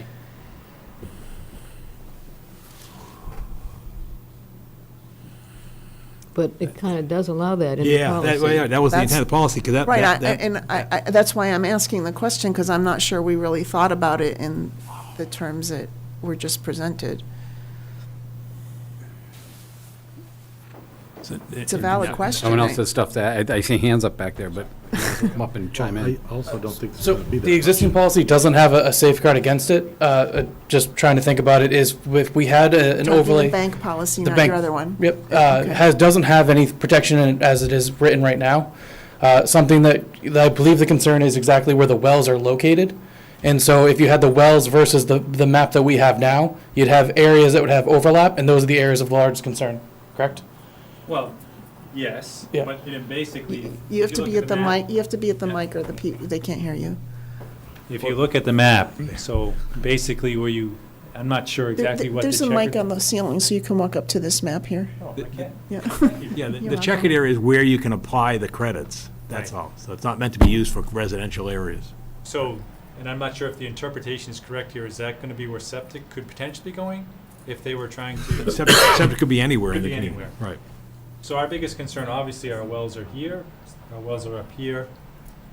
Most of the time, groundwater flows in this direction.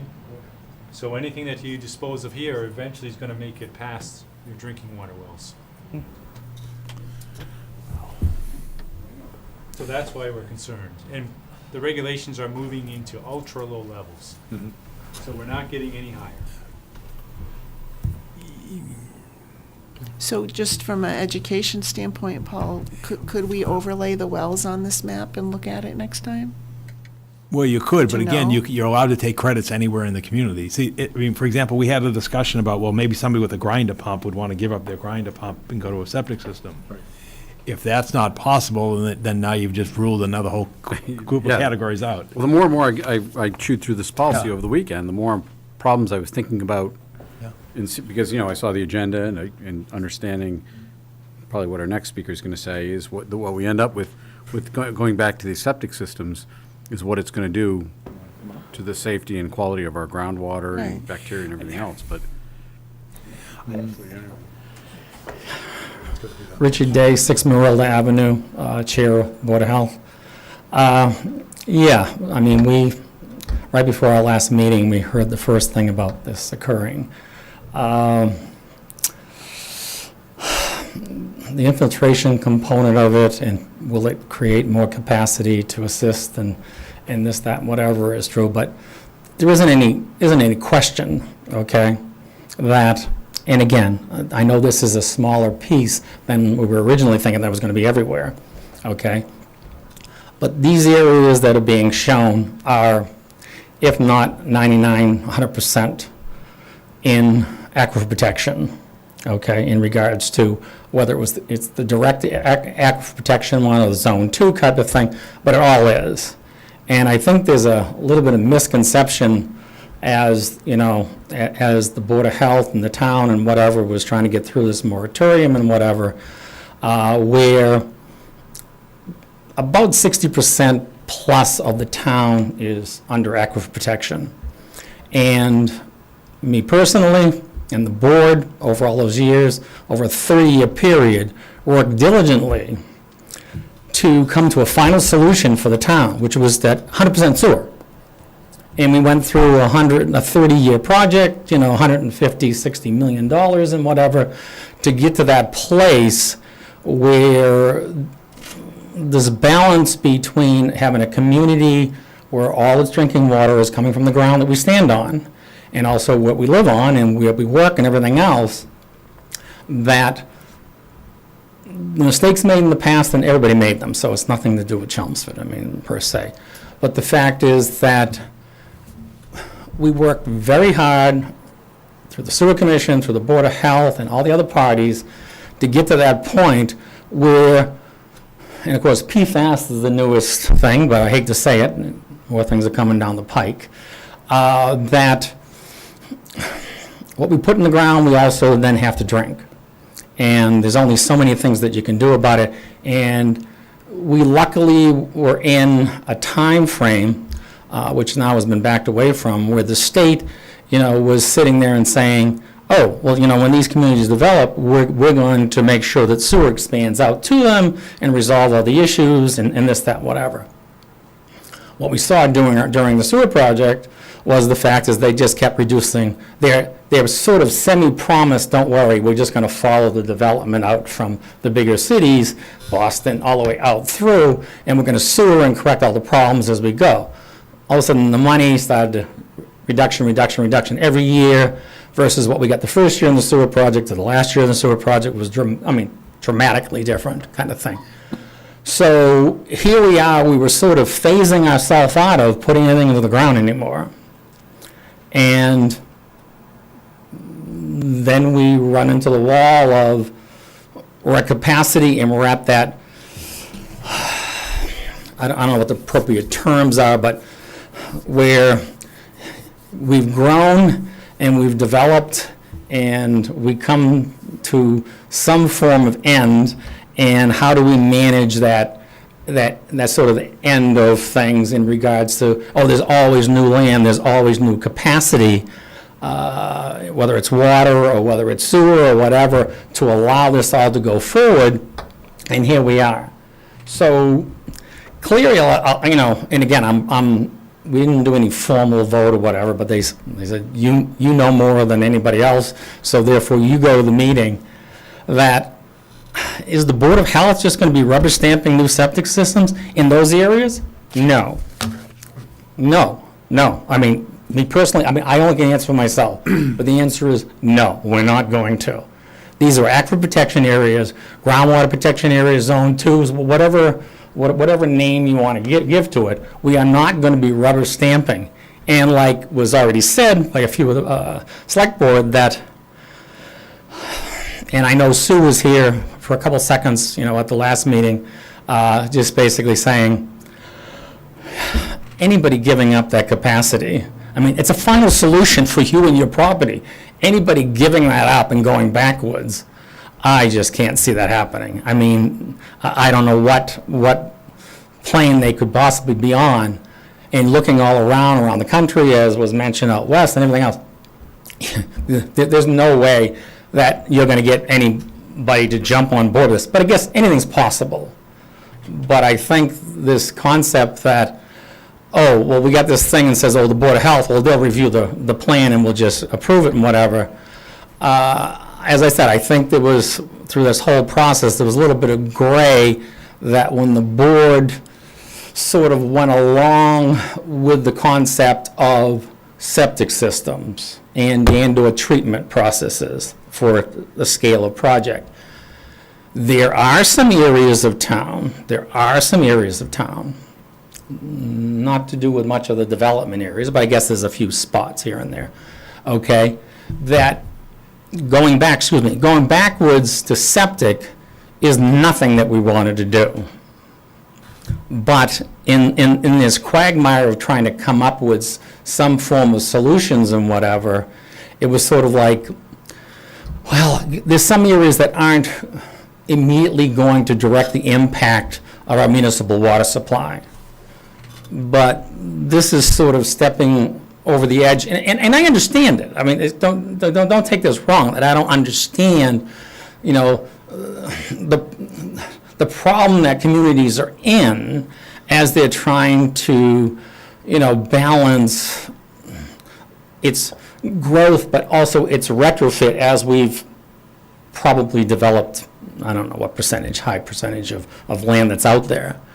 And, you know, we have this huge high percentage of people that are on connections, okay, including in areas that technically are not in groundwater protection, but in regards to, as a water source, there are some other areas that have potential to give us more water supply, potentially. I'm not the expert saying that they do or they don't, but there's a little bit more water out there to obtain to at least meet that need of the residents of the town going forward. But not if we're going backwards on this septic system thing. Not going backwards kind of thing. So, I mean, as I said, personally, as a resident of town since 40-some years now, okay? And for any of them, my background is growing up in Woburn, and I watched the fiasco of fiascos occur while I was a kid in my neighborhoods where kids got affected and died over the thing. And then when I got into the field of public health, it was sort of like, and from day one that I stepped into this town as the health director, groundwater was going to be protected. Drinking water was going to be protected, okay? And that was the direction that we've gone through for 40 years. And as I said, regretfully, we're being squeezed into a scenario where do we go? And I'm not, you know, downplaying that. It is a problem. It is a problem. But I personally, I don't see this jumping on every time someone says, oh, I'm going to disconnect. And whatever. I mean, this is the final solution for you as a property owner of any zone, okay? And to be giving it away or cutting it or playing, I mean, and again, it's a complicated thing. I mean, I know Sue mentioned it, like, you look at these breakdowns of different areas and types of development, non-development, all the other kinds of things, and these numbers, these arbitrary numbers of this and that. And yes, there are decent guess at things, but there's a lot of flexibility there too. There's a lot of areas that haven't been touched on, okay, in that sort of chart kind of thing. But again, that's sort of getting into too many details in the fact that I can't see the board, and again, I only can answer for myself, supporting this total progression, particularly in these areas, particularly in the aquifer protection areas. Yes, Richard, go ahead. If I could just comment, the areas that are highlighted Yes. are where the sewer bank credits can be used. I understand that, and Okay. all of those areas are groundwater protection area, Okay. all of it. But that's not where the expectation is that there would be septics in those areas. Well, then what are they doing? Where are they going to, now again, they can get the capacity from the infiltration issue if No, we let can me ever just- find. Let me just give you an example. So if Go ahead. someone on Elm Street Yes. decides I want to get off sewer, and I'm going to go back to my septic. The Board of Health isn't going to approve that system. But either way, but just play with me for a second. So Yeah, that okay. goes back to septic. Right. The guy in the center of town or the guy on 129 Says- then can use that to add it to his sewer capacity. You're right, right. That's just an example. I know No, it's not going to happen. and I don't, and I understand that, and that's what's scary about it, okay? Is that this juggle of numbers about a single-family house being 200 gallons, and this being, and whatever, and these units, and, well, what about these apartments, and what about these, you know, the types of uses and whatever? It's a crapshoot. It's a total crapshoot. If anybody thinks that, oh, when quote-unquote person reaches that number that we arbitrarily put on that piece of property, that all of a sudden his water turns off, okay, and he can't use it again until A, B, and C. That kind of thing isn't happening. So what I'm saying to you is that, no, even those areas that, again, we've had individuals that have been paying for a sewer project, okay, so that they could have capacity, so they wouldn't have the long-term issue of subsurface disposal, okay, period, okay? And as I said, personally, I don't see anybody, and I know Sue had some verbiage to it, but the fact, anybody in this that's saying that would give up that capacity. So, may I just say something? Sure. To your example, Ken, that example wasn't even what I thought was on the table when this banking policy idea came forward. I thought it was more on the shift of capacity. So, for example, it could likely happen in one of those COID areas within itself. There's a building that's been traditionally used as an office space for 1,000 people. Mm-hmm. And now somebody is going to reuse that building, but maybe now it's going to be a large manufacturing space that only employs 300 people. Mm-hmm. And so now there is sewer capacity created there that could then be provided to a different business. That's what I thought this was about, not about individuals let me finish, yeah, please. okay, Not okay, about okay. individuals trying to come off a sewer so they could play into this bank policy. And my concern, and I'll go back to this, I'm concerned about, let's pass it now and see where things go, and then look at, infiltration, when there may be a solution to safeguard that, the scenario that the Water Department and the Board of Health are concerned about, by either putting this on hold and looking at other solutions, or putting language into this banking policy that precludes someone from shifting from sewer to septic simply to create capacity to move around under the bank policy. Because I thought the policy intent was for shifting capacity if commercial uses changed, not, or if residential use changed. But not that somebody who lives on, Sesame Street can just decide, I'm going to come off sewer and go on septic and then give my capacity to somebody else. I don't know where that misunderstanding came from, because we gave the examples of perhaps somebody with a grinder pump looking to leave the grinder system. pump, okay, And then piece, we I talk- remember And then that we now. talked about the idea that a property owner would have to physically disconnect from the town sewer and put a deed restriction on, Okay, so, all that, I think, was clearly spelled out over the past few meetings. So again, I don't want to think. I think it was both examples. Yeah, exactly. okay, then that's my mistake. So, I was only using that example to Rich, so he understood like where sewer could end up and where Right. septic. So, and, So I apologize for using Elm. I should have said Armand Drive, because there's a lot of. but grinding I there. guess then let me correct my point then. If the purpose of the last two sessions is to get public input on either where this can be made better or where the shortfalls are, I think we're getting that. So what do we do with that? Because I think that the public safety from a water standpoint and from the Board of Health standpoint is a significant concern. Well, I think this input's very important, because Yeah. if he's saying, Yeah. Rich We is should have saying, time. the Right. Board of Health is not going to approve private septic systems. Right. Well, that whole bank thing's out the window now.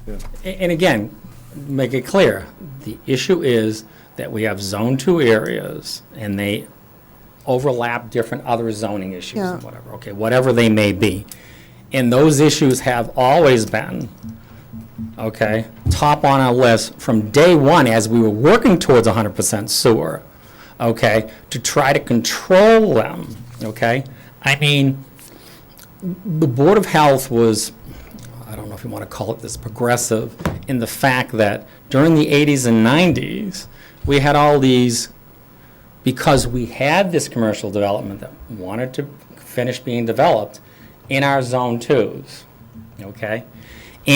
But we had a sewer project that was going to be started and coming along and develop and finally take those areas over and make them 100% sewer. And that all this commercial industrial area / aquifer protection area was all going to be protected, no more anything. Okay, over the years, there was plenty of extraneous things other than sewer that were going into the ground. Not just sewer was going down, as we were talking about this infiltration thing and whatever. There was a number of companies that were dumping and getting rid of product that shouldn't be going into the ground, okay? And those things occurred. We shut them down when we found them. But the fact was, the end point was, for these aquifer protection districts, the 60-some% of the town, there can be a totally different argument about the rest of the town, okay? Clearly. And I think the water district understands that too, that there are other parts of the town where this may not be some, but those are not the areas that we're focused on, because of the fact is that those are probably high 90%, 100% residential. And I don't think those residential neighborhoods are in the mood to be rezoned and have commercial buildings not built next to them, or huge multifamily complexes and whatever. They moved to town, they wanted their residential neighborhoods, they were very happy with them, they've been happy with them for years.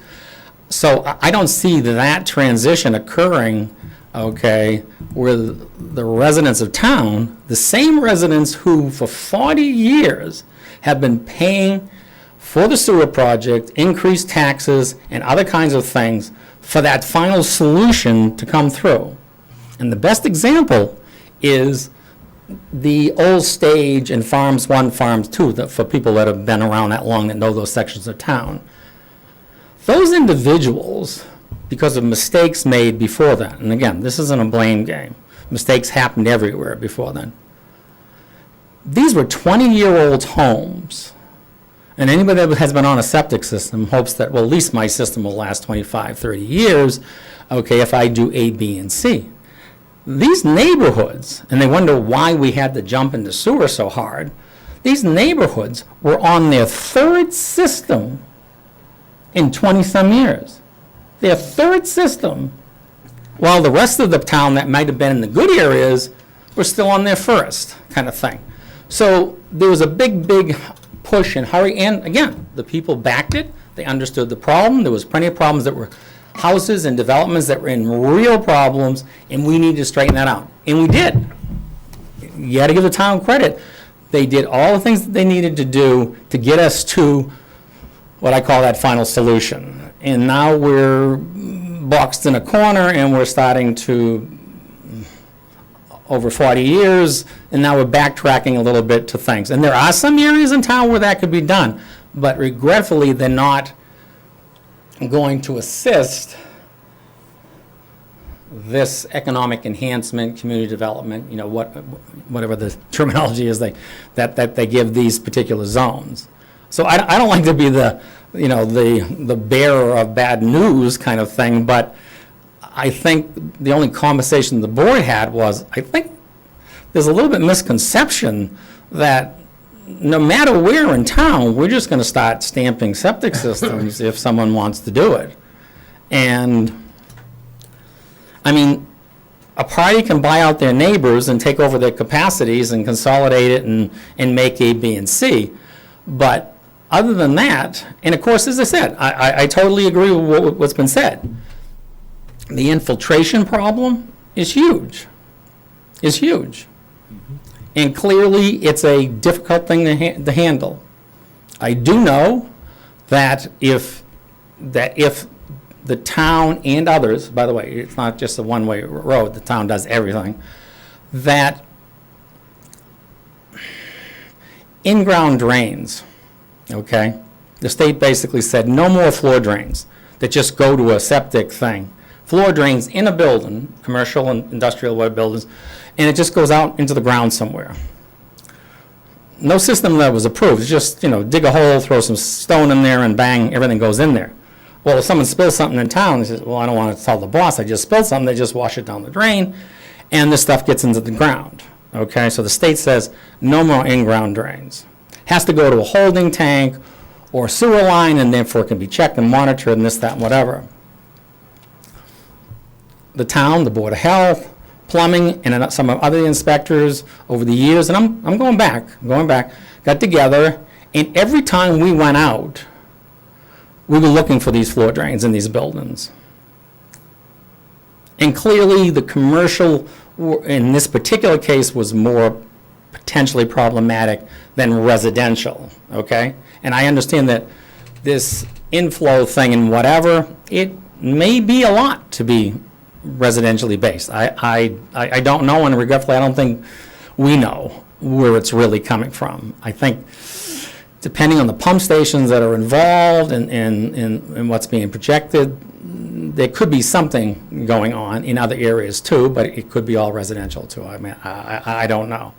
But I think the misconception that the board is also just happily going to go along with going back into aquifer protection zones, basically the areas that have been designated, not just by us, but by the state and everybody else under every criteria, these are the areas you should protect. These are the areas you can't allow things to go in the ground. And regretfully, all the norms that we have been thinking about for a lot of years, including myself, PFAS comes along, and believe me, once they're going to be able to check down into the trillions, there's going to be a whole myriad of other things that are going to be showing up of what might be good, might not be good, and what shouldn't be there, and whatever kind of thing. So I think we've scratched the tip of the thing in that it's a critical decision of the town, I believe. And again, I'm only talking personally because I didn't get a vote from my board, that these areas have to be looked at very, very closely. And that's all I can say. And as I said, it's not pro anybody. I understand the bind we're all in. And again, I understand, I've been living in town for 40 years plus. I understand the bind that we're in, but I also understand the bind that says the town's going to develop, it's going to grow up, it's going to reach this sort of steady state point, and that's probably not the right terminology. That's not my area. But the fact is that you all got to sort of settle into it kind of thing. And it's not always going to be that knew this and knew that and whatever is going to be the solution to it. So,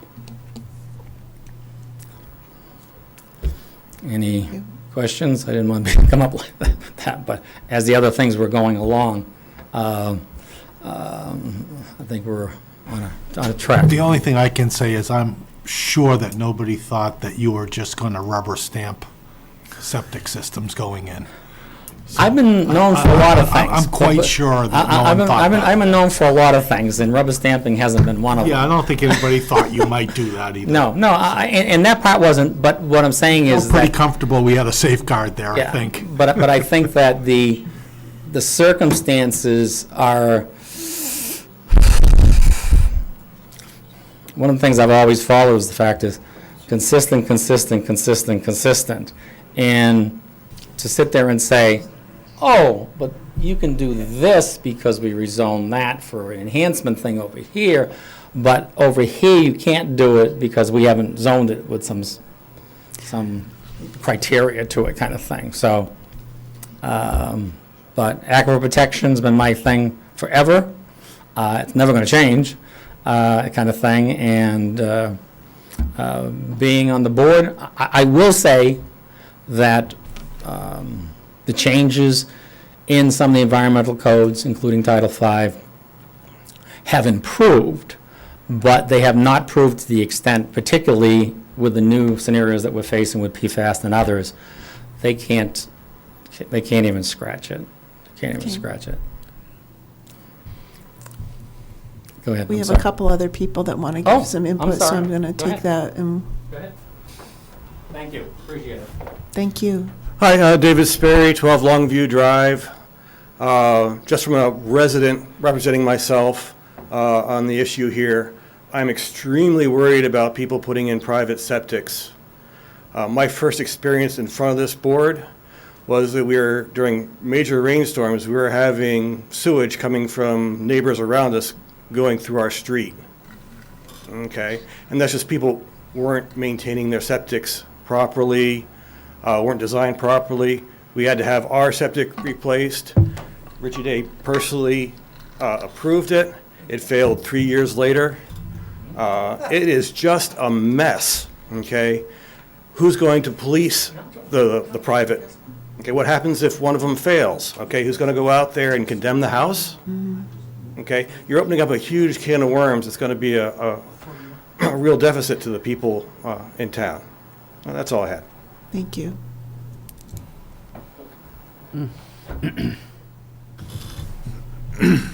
Extend.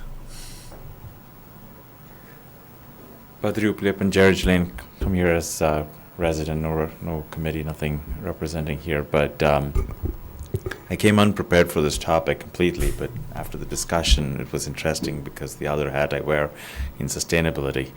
Water to me is a key component, and we treat it very luxuriously here in the Northeast, at least. And as the I think the Water District Superintendent mentioned that out west there's a lot of problems. We should learn from them. I don't know if this has been studied. Have we considered putting more an efficiency improvement standard year on year on the discharge from homes or residents or other buildings to say that they have to reduce to a certain extreme level or benchmark number that we can remain within our limits and not necessarily spend extra capital and stuff. I believe the reverse problem happens on the city of San Antonio is they have a set quota from the Colorado River, but the city of San Antonio's population continues to grow, and they have, for the last 15, 20 years, I think, have been working on improving the efficiency of every home in terms of water usage. So if we flip this problem around, or maybe do the same thing, we just expect that efficiency of water usage must be considered, number one. Number two, I'll totally accept that I don't understand the I&I infiltration problem set, but before we just put a policy and then study things, it might be worth collecting data as to how much. If you have, that's great, and where it is coming from, and then maybe there's a more detailed process of where it's coming from specifically. And if it's residents, then there has to be remedial action at those location points and identification as key points before we just either increase sewer capacity, because I think one of the pertinent points is we do not know how water will be, the availability of water will be in Chelmsford in 20 and 30 or 40 years down with the types of climate change we are having and weather patterns. We do not know that. We may be more wet, or we may be more wet during the winter months and more dry, and this will all have implications in terms of water usage patterns. And so we just have to be more cautious about treating this and really having a bigger conversation.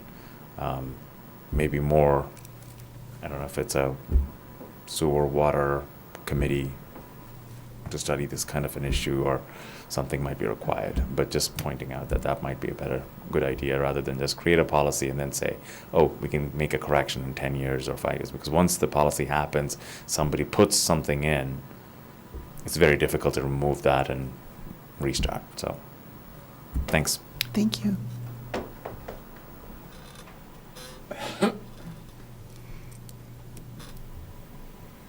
Comments?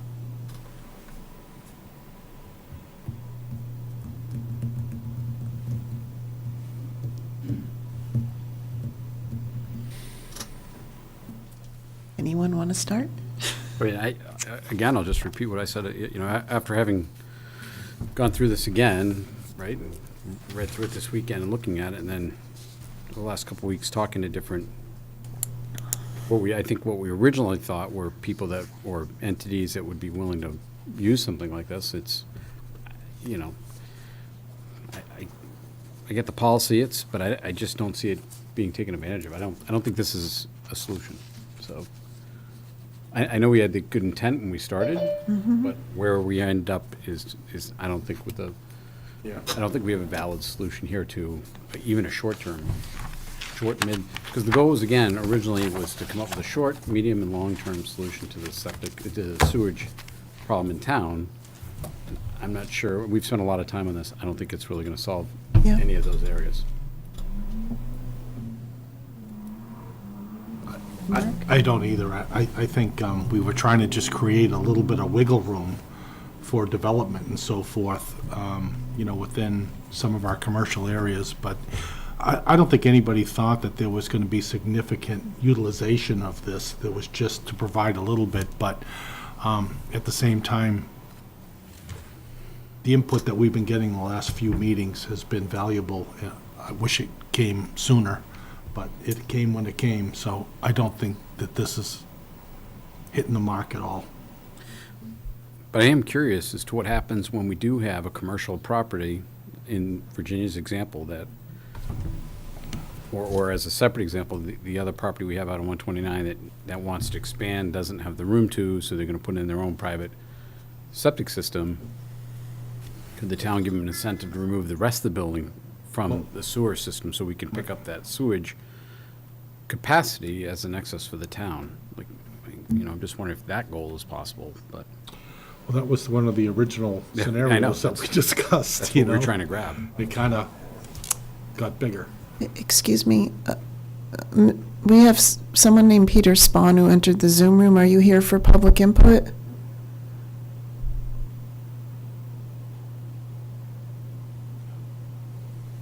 You're on mute, sir.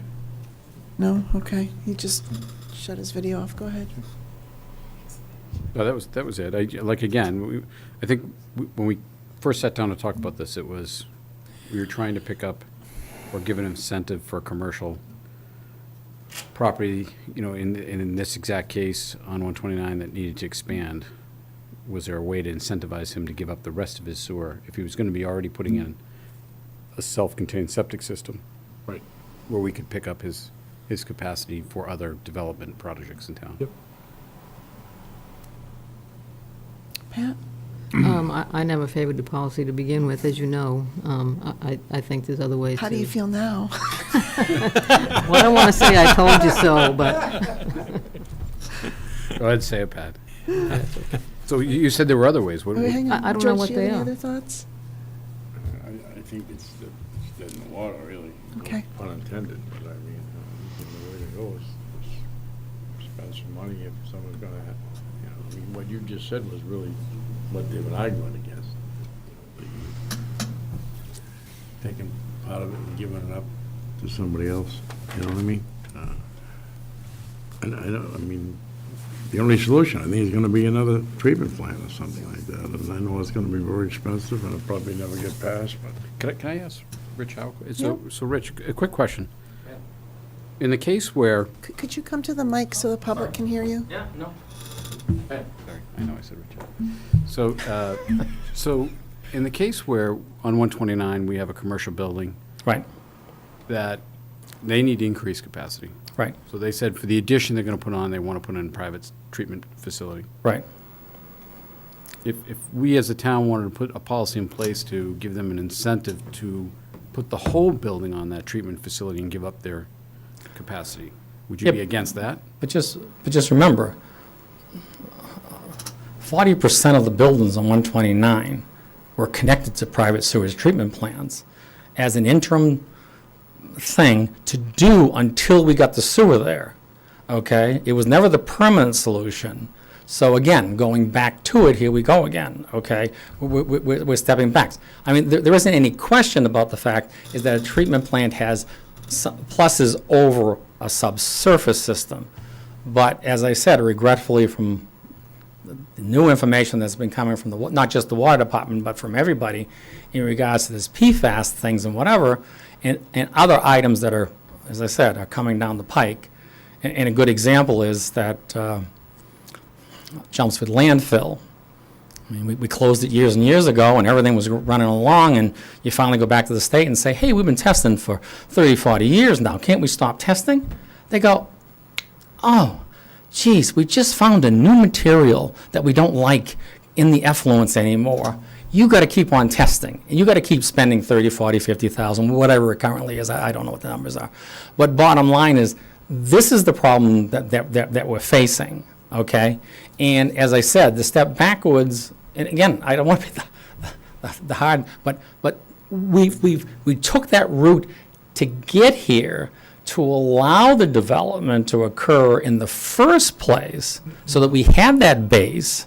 Because if that didn't occur, there wouldn't have been any 129 base if the battle occurred way back when, kind of thing. So, and now we got the new issues, kind of thing. So, treatment plants, I personally don't see as the final solution. Again, it's another, put your whole plug in the dike with your finger and sitting there and saying, but again, you're doing things and we just plug here and plug here and plug here, and clearly the infiltration issue, I mean, does every commercial building on 129 or in town have to reduce their water usage in their own buildings by 25% through special water-saving devices and other kinds of things required? And again, I'm not saying that's what the town does, but then you get the 25%, and that extra 25% gives you the A, B, and C, okay, that occurs. Okay, that's someone that has this quote-unquote business. It's legitimate. It's been long-standing. It's been operating, and we're coming out of the COVID scenario, and all of a sudden someone wants to say, hey, I want to hire a few thousand people and move into this space. Great, okay, great. I mean, that's what we were hoping from, okay? But interesting enough, watching some of the data from this list and whatever, the scenarios that we're facing, that we're dancing along with going to the capacities and whatever, has happened for a long number of years. It hasn't just, boom, kind of occurred.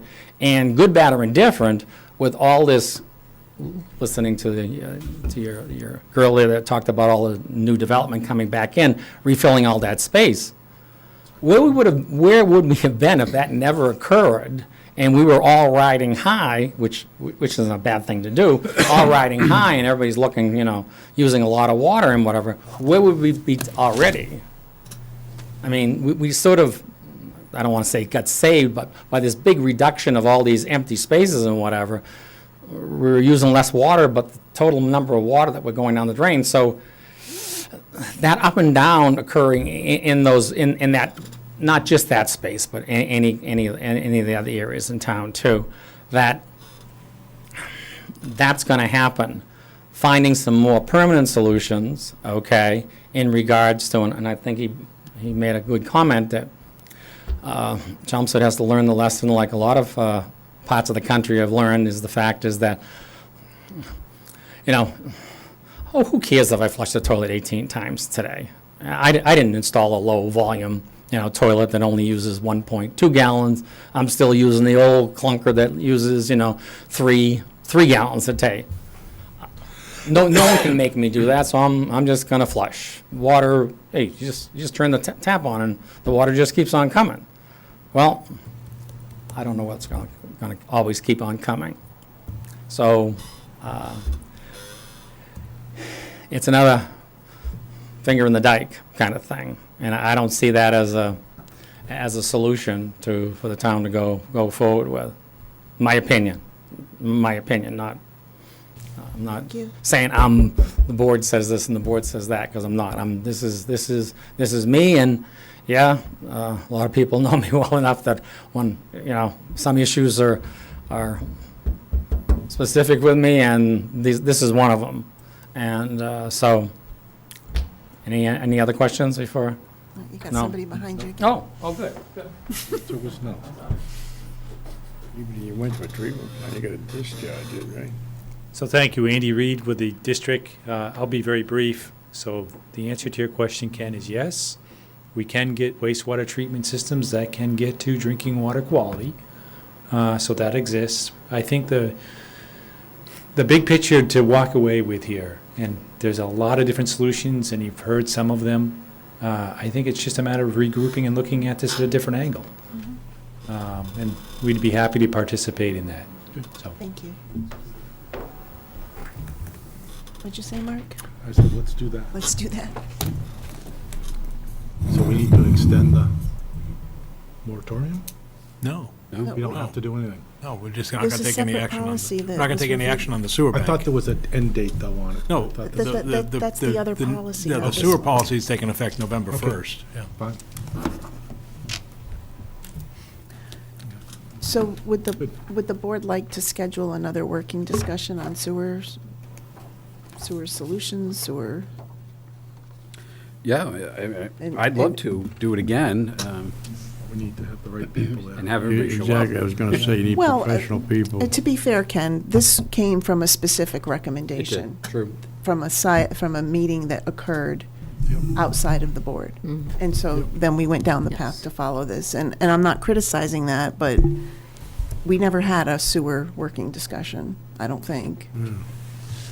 No, we Just never had brainstorm Board of Health ideas with input people. until the last meeting. We didn't, when we've Sue never ran it. invited other people, I guess is what I would say, so, If we are gonna have one, I think we have to have the right people there to okay. give us the right, So who are the right people? I don't know, professional people. The three water departments, Planning board.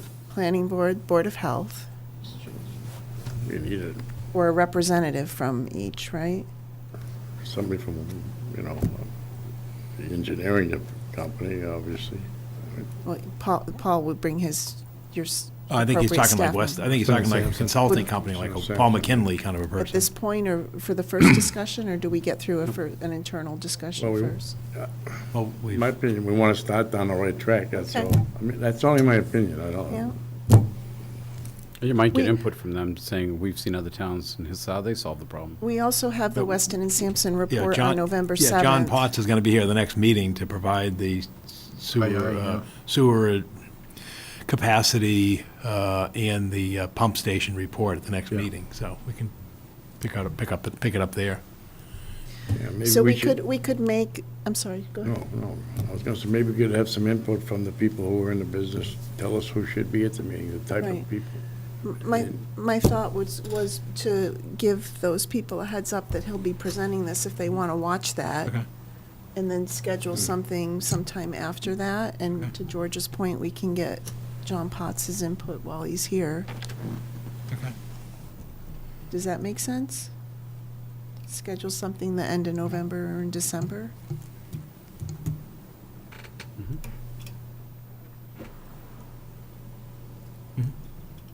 Yeah.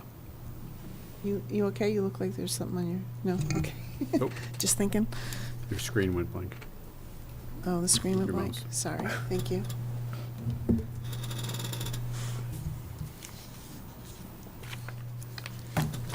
Okay. You want to go to town manager reports? Yeah, I'll Paul? be brief.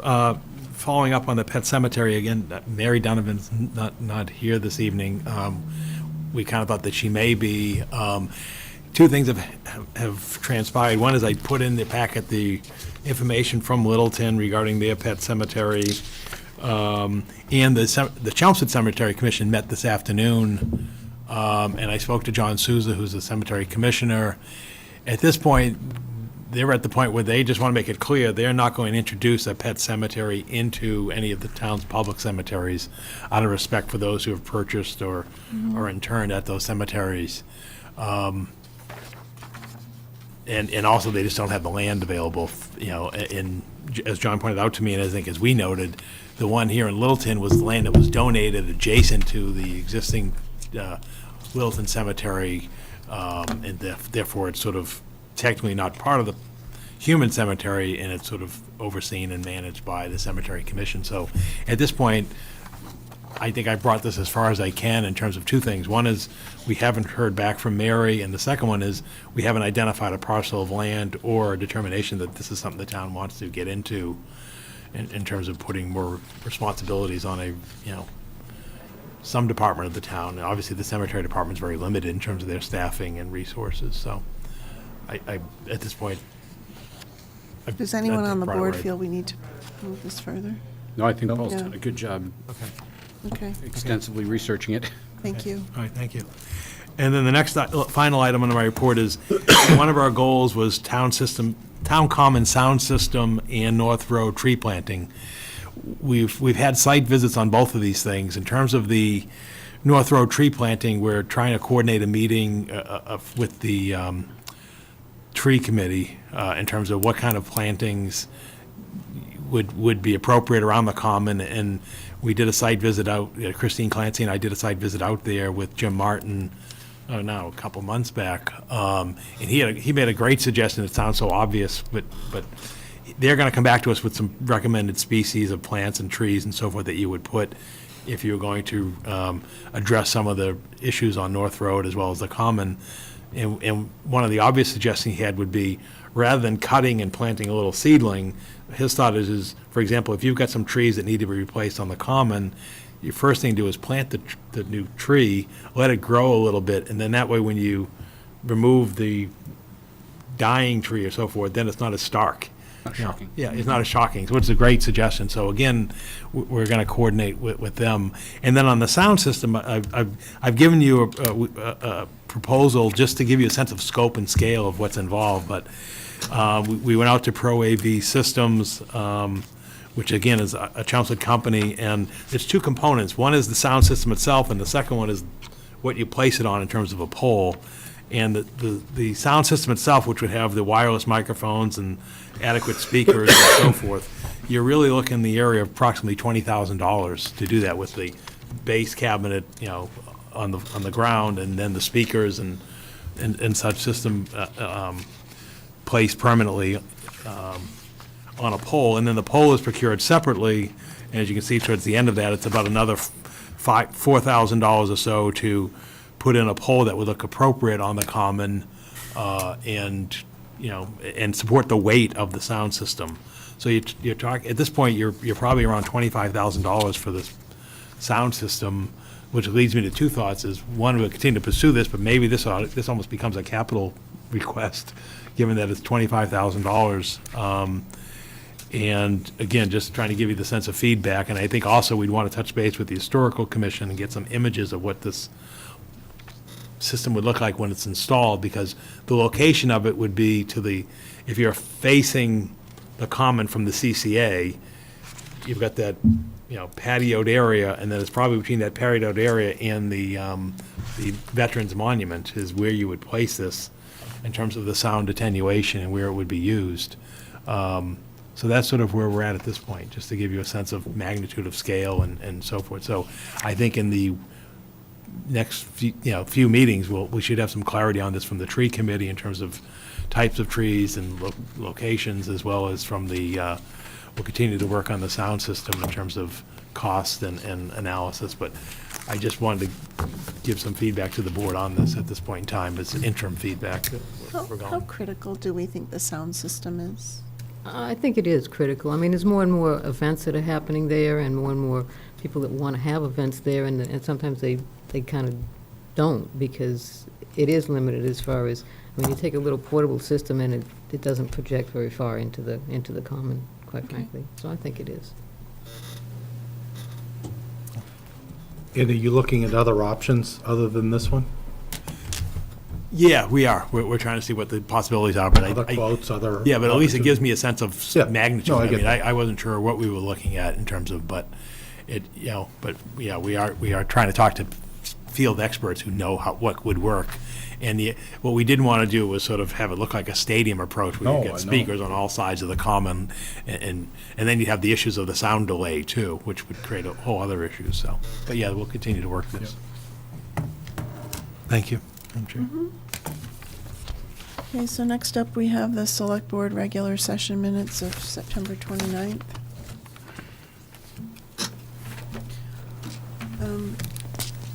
I do have an amendment. In the list of participants, it says Joseph Law from KP Law. That should say Joseph Fair. Oh, And That's then- funny, That's a good because I one. corrected that. I did too. Oh, I wonder It if, didn't get put in. And then I noticed at the top of page 2, there's just a typo. There's 3 characters, HVE, that should be the word have, HAVE. So I marked those up. If it's okay with everybody, I'll give those to. since we're discussing possible edits, it really wasn't a regular meeting. I think it should be called a special meeting. At the very top. I mean, Yeah, that's fine. or just meeting, I mean, it's, Just meeting minutes. yeah. Because we didn't do any of the other things that we typically do at a regular meeting. That's fine. Anybody else? Yeah, page 9, fourth paragraph, my name is misspelled. It's one of those things you kind of pick up when you're reading. We did that before, too. Yeah.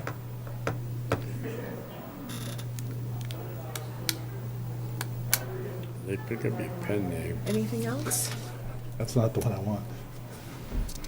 No. Okay, then I'll take, Actually, I thought it was a great job. you want to give this to Paul? I have all the comments marked up.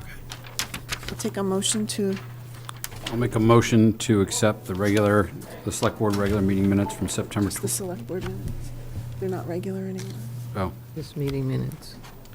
I'll make a motion to accept the select board meeting minutes from the September 29th, 2022 meeting as amended. Second. All those in favor? Aye. Aye, 5-0. Next up, we have liaison reports. Mark? I'm all set, thank you. George? Pat? Yeah, just have a couple of things. Last week, there was a ribbon cutting at Elevate Med Spa up in Drum Hill, and they have services and technology to help you feel better and look better and feel stronger. And also, the Chelmsford Friends of the Library want to thank everybody who came to the used book sale last weekend. It was a great success, and hope everybody got enough books to read all winter. Thank you. Ken? I'm good. And I don't have any this evening either. So it's 8:20 PM, and I will take a motion. I'll make a motion to adjourn. Second. All those in favor? Aye. Aye.